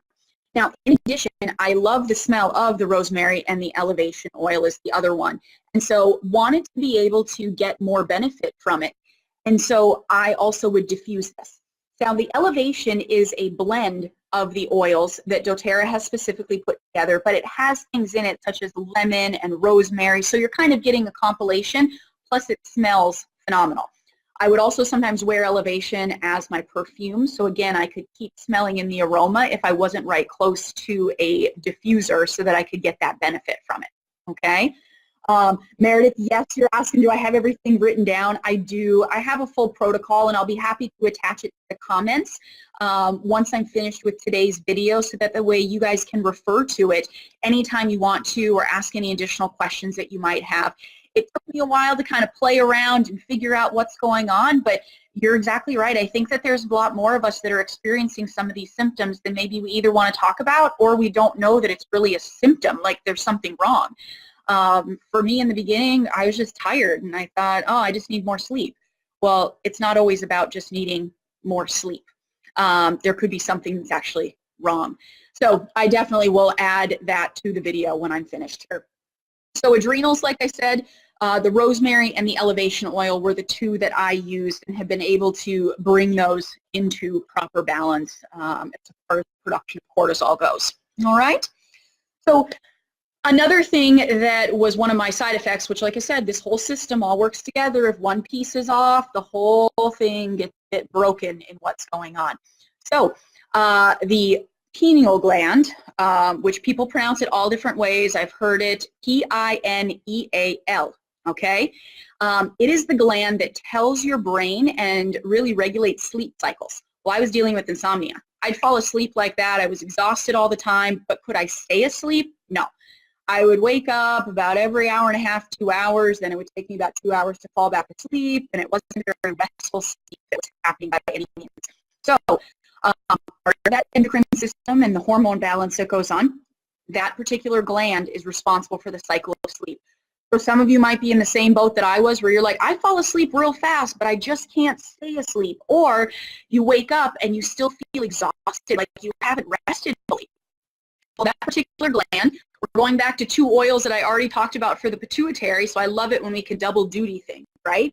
Is we're going back talking about frankincense and the sandalwood. Those are really your best two options for helping to regulate the gland that controls your sleep cycle. Now, for sleep itself, if you're like, it's just every once in a while that I just can't fall asleep, well, then maybe you just need something like lavender to help relax you. Maybe it's only when you're stressed out you can't rest well. But if it's a regular habit of yours that you are having a hard time sleeping, that you are waking up in the middle of the night, that you can't go back to bed, those types of things, it might be more than, I was just stressed out and it's a one-time sleep, okay? And this is just my thing, but like, I hate hearing people saying that they're regularly taking an over-the-counter thing, or they got a prescription for sleep, when maybe you're just dealing with a symptom and not dealing with the root cause of what's really going on, which could be a hormone imbalance that's happening with you.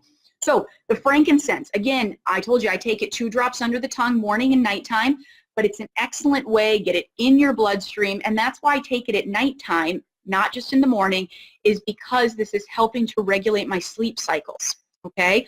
So these 2 drops of frank is doing a wonder just for cellular health throughout my body, period, but it's also helping me to rest just better. I feel just more awake and alert, and my energy levels are so much higher when I wake up in the morning, okay? So keep this in mind if you are feeling sluggish even after you've had a full night rest, okay? Thank you for the encouragement. I'm glad that you're pulling some things from this as we talk about and share. I think it's important for us to encourage each other. It took a lot for me to be able to share my story the first time I did because I was scared. I didn't know what was happening with my body, and it's a scary thing to feel out of control with what's happening. But like I said, desperation will cause you to do a lot of things, and for me, it forced me to have to go and get knowledge, be educated, and find out how my body works and what I can do to make it better. So continuing on that journey, right? So a couple other things, guys, is when we talk about the endocrine system, another big part of the system is our reproductive organs and glands, okay? Obviously for us ladies, that's our ovaries. For the gentlemen, that's the testes. And so for me, I told you, they found those nodules here, and we were doing all this blood work and trying to figure out, and of course, like, it wasn't that shocking that there was another problem elsewhere in my endocrine system because it wasn't functioning well here. It's like with our cars, right? If something's wrong with the engine, likely something else is going to show up because the engine is that big brain that's telling everything else what to do. Well, they found a very large tumor that was in my ovary. The first reaction of the doctors, of the oncologist, which it's never good when your primary care doctor calls the cancer doctor for you, sets up the appointment. The oncologist said, let's just remove it. Let's get rid of it, and I'll take out everything. And I was like, wait, hold on. I think I need those parts, right? Like, I was in my 30s. I'm like, what are you doing?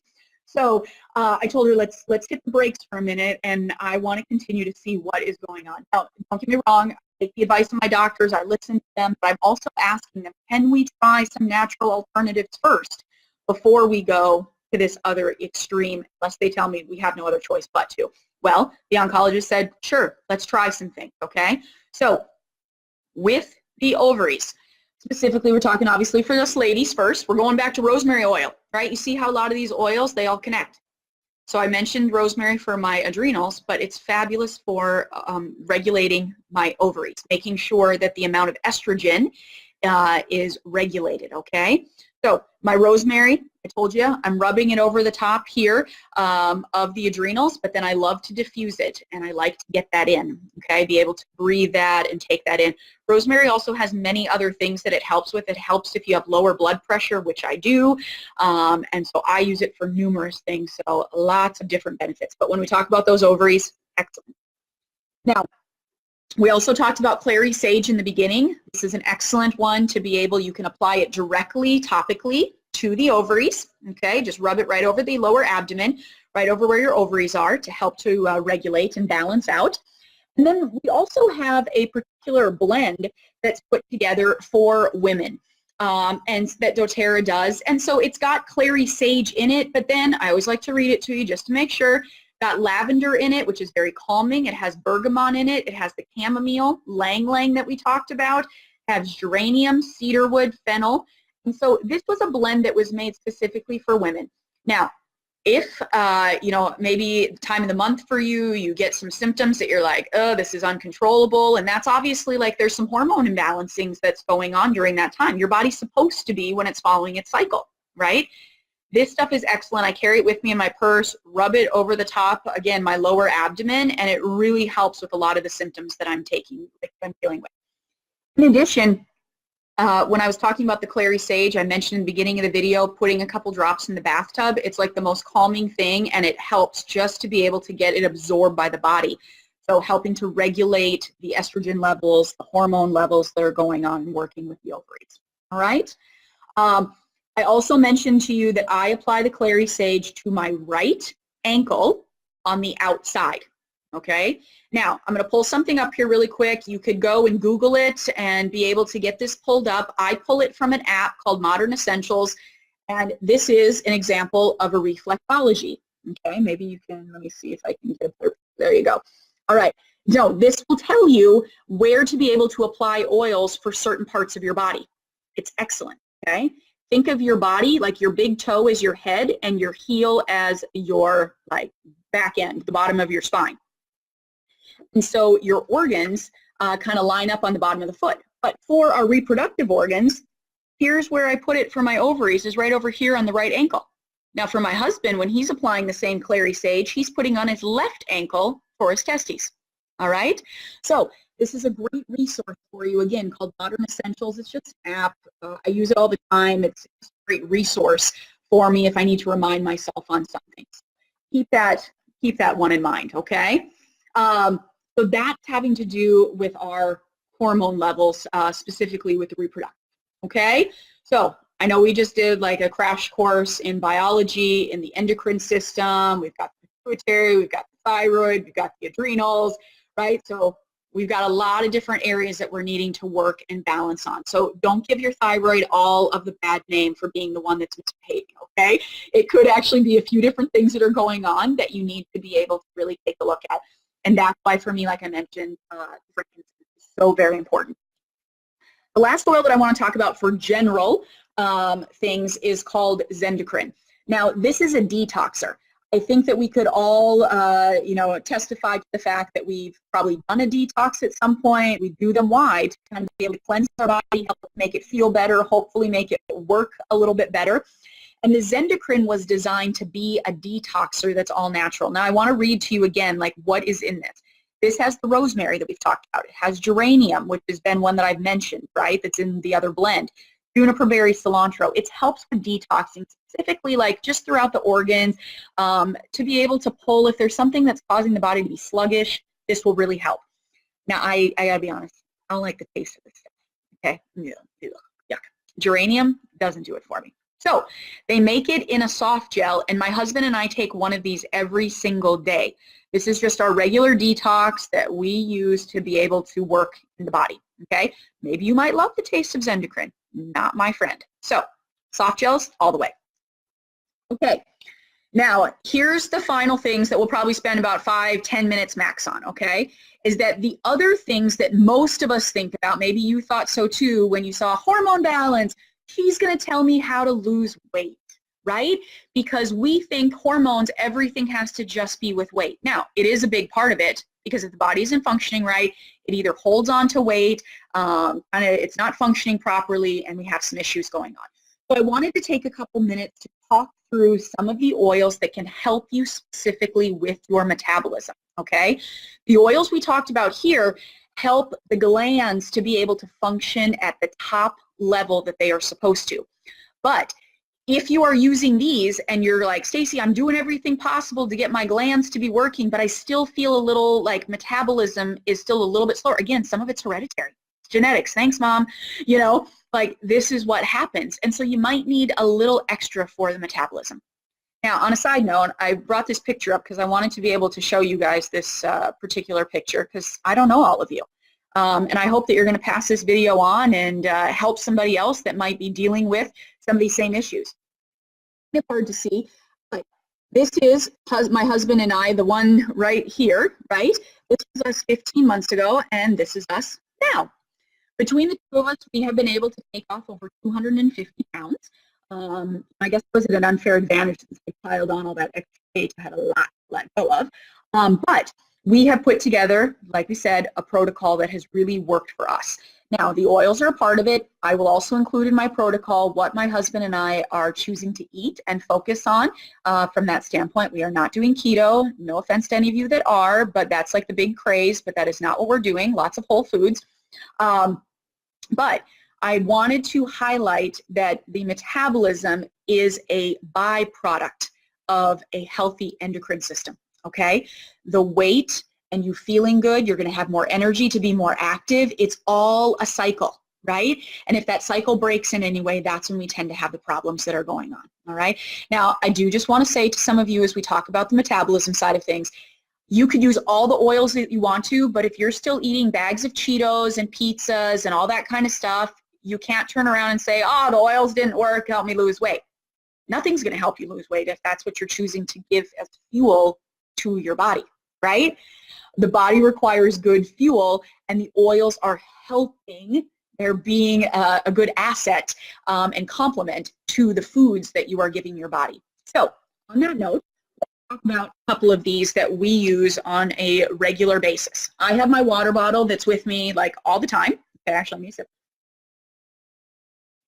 With me all the time. I drink lots of water because our body needs it. But one of the oils that I use and actually have it inside my water is Slim and Sassy. Now, my husband loves to tease me about this. He goes, I know for sure the sassy part's working, Stacey. I'm like, yeah, thanks a lot. But the slimming portion of it is working as well. And so here's what this one is. This is a combination of cinnamon, peppermint, grapefruit, lemon, and ginger. Now, I love the taste of it. I think it's great. It's got a little spicy taste to it because of the cinnamon, but I like to highlight what each one of these oils, how they really benefit us when it comes to the metabolism side of things. And on a side note, I'm also going to be doing a whole class about like healthy metabolism, weight gain and loss. So be looking out for that on this page so that we can just spend a good 30 to 45 minutes talking about some of the different things that can help and assist with that. But let's talk and highlight these oils. Peppermint. Peppermint is helping to make sure that your digestive system is working well, that your metabolism is functioning and being regulated from a standpoint of letting go of what it needs to and holding on and absorbing what it needs to. Okay, so excellent. The ginger inside of it helps to be able to, again, with that digestive side of things, and it also serves as like an appetite suppressant in a way. And so ginger is very, very good. You'll hear people many times for homemade remedies talking about using ginger. The cinnamon. Cinnamon is awesome. It helps to regulate blood sugar. For those of you that might either be diabetic or pre-diabetic, you have history of it in your family, regulating your blood sugar. Cinnamon oil is an amazing alternative, like natural alternative to be able to regulate your blood sugar. And so you get the cinnamon in this particular oil. Grapefruit. Grapefruit is awesome because that one does serve as like more of an appetite suppressant. It also tastes really good. It's got like this sweet taste to it. The oils are coming from the rind of the fruit, not the juice of the fruit, the rind. So you're getting a little bit different flavor combo.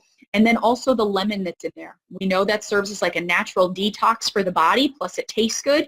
So a great combination to be able to use. Now if you're like, I just like plain water, I'm a purist, don't tell me to put in my water, you don't have to. You could just, again, put a couple drops of it straight underneath your tongue and swallow it.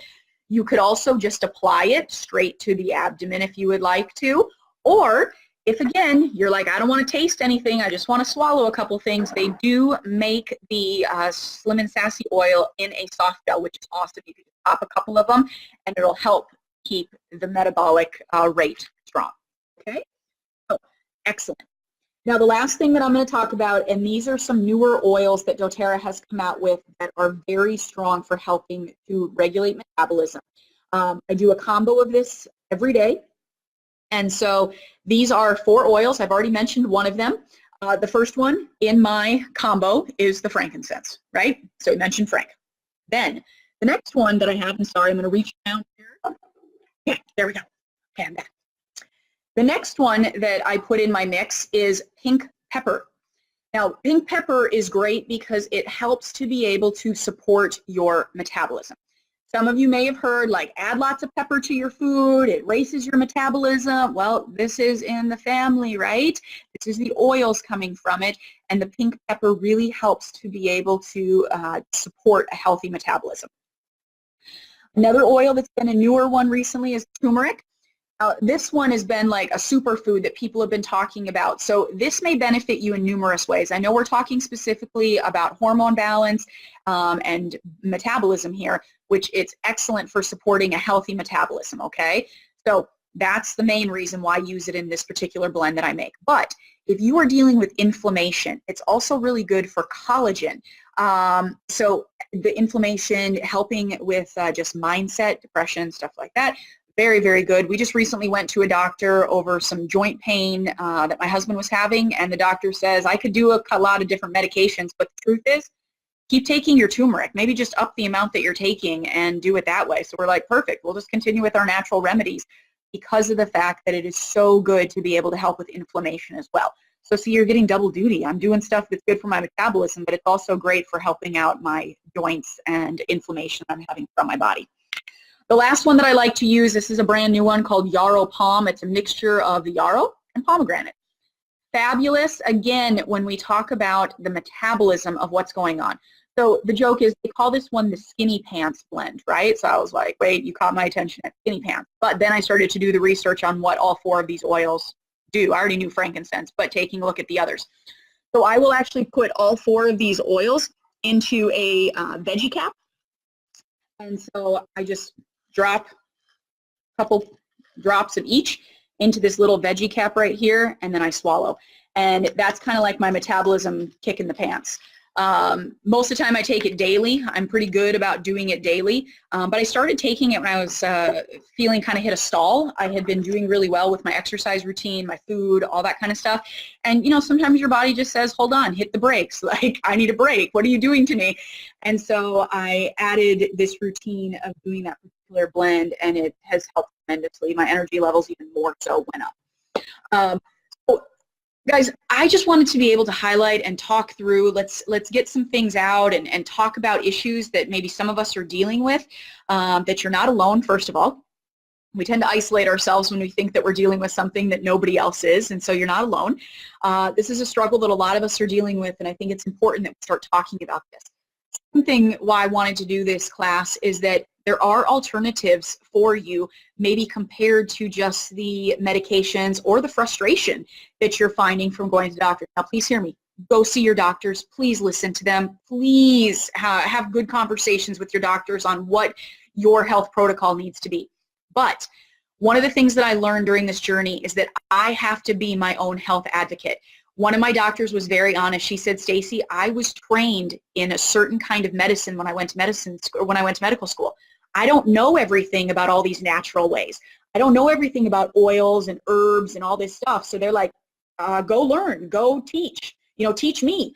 So when I go back to my doctors many times, they're like, all right, what did you learn now? And we talk through what can we do with options. I encourage you to have these kinds of conversations. And please don't always just take the first recommendation. If it doesn't make sense, if it's not working for you, maybe something they've prescribed, go back and challenge, go do research, reach out to me, reach out to a friend of yours that may have been dealing with some of the same stuff, and let's work together to be able to find some natural remedies. I'm a firm believer, I wasn't always, right, because I was that big skeptic of these things were hokey and snake oils, but now over my 4 years, I've really come to believe that we've been given everything that we need to be able to heal our bodies. And we just have to figure out sometimes the right combination and dosage to be able to use to be able to get the results that we are looking for, all right? The third reason why I wanted to be able to do this, like I said, it's that you're not alone, first of all, for you to know that. Second of all, to be able to challenge yourself and look at different options. And the third reason why I wanted to do it is that we all deserve to be living the best life, not just to be alive, but to be truly living. And that's a great quality of life that all of us deserve to be able to have every single day. And so if you right now are feeling like, you know what, I'm not at my optimal level, I'm not experiencing the life that I want to be able to live, this may be an opportunity for you to take a look at something that could help you to be able to reach that goal. And that's why I wanted to be able to spend time with you guys this morning, okay? So like I said, after this class, I'm going to put together some protocols for you on what we're following. I'm going to put together all the oils that we talked about, highlight those particular things. Please message me if it's a question that you're like, I don't want to share that in front of everybody. That's okay. If you feel comfortable to ask me, shoot me a private message. I will be happy to get back with you. If you want to pass this video on to anybody that maybe couldn't make it today or didn't know about it, and you can pass on some information and knowledge to them, please do so. I would love that. And part of the protocol that I'll attach as well, like I said, is our food. Obviously, what we put into our bodies is incredibly important. How active we are to be able to stay moving, right? We're going back to physics class now. You got some biology, now you're getting some physics. That objects that are in motion are more likely, right, to be able to stay. And so we want to be able to continue to stay moving, feel good, be able to go and play with, your kids, or maybe it's your grandkids, or get out there and do an activity that you've always wanted to do. And we all deserve that. We deserve it. So, see, I'm getting all emotional here. But I just want to thank you guys for spending some time with me. This has been a journey of mine for the last 4 years, and specifically found what we thought was a lot of success over the last 1.5 years on how to be able to balance out all of the hormone levels. But I know this is an issue. So again, thank you, Central Health and You page. My name is Stacey, and thanks for spending part of your day with me. You guys have a great day. Thanks.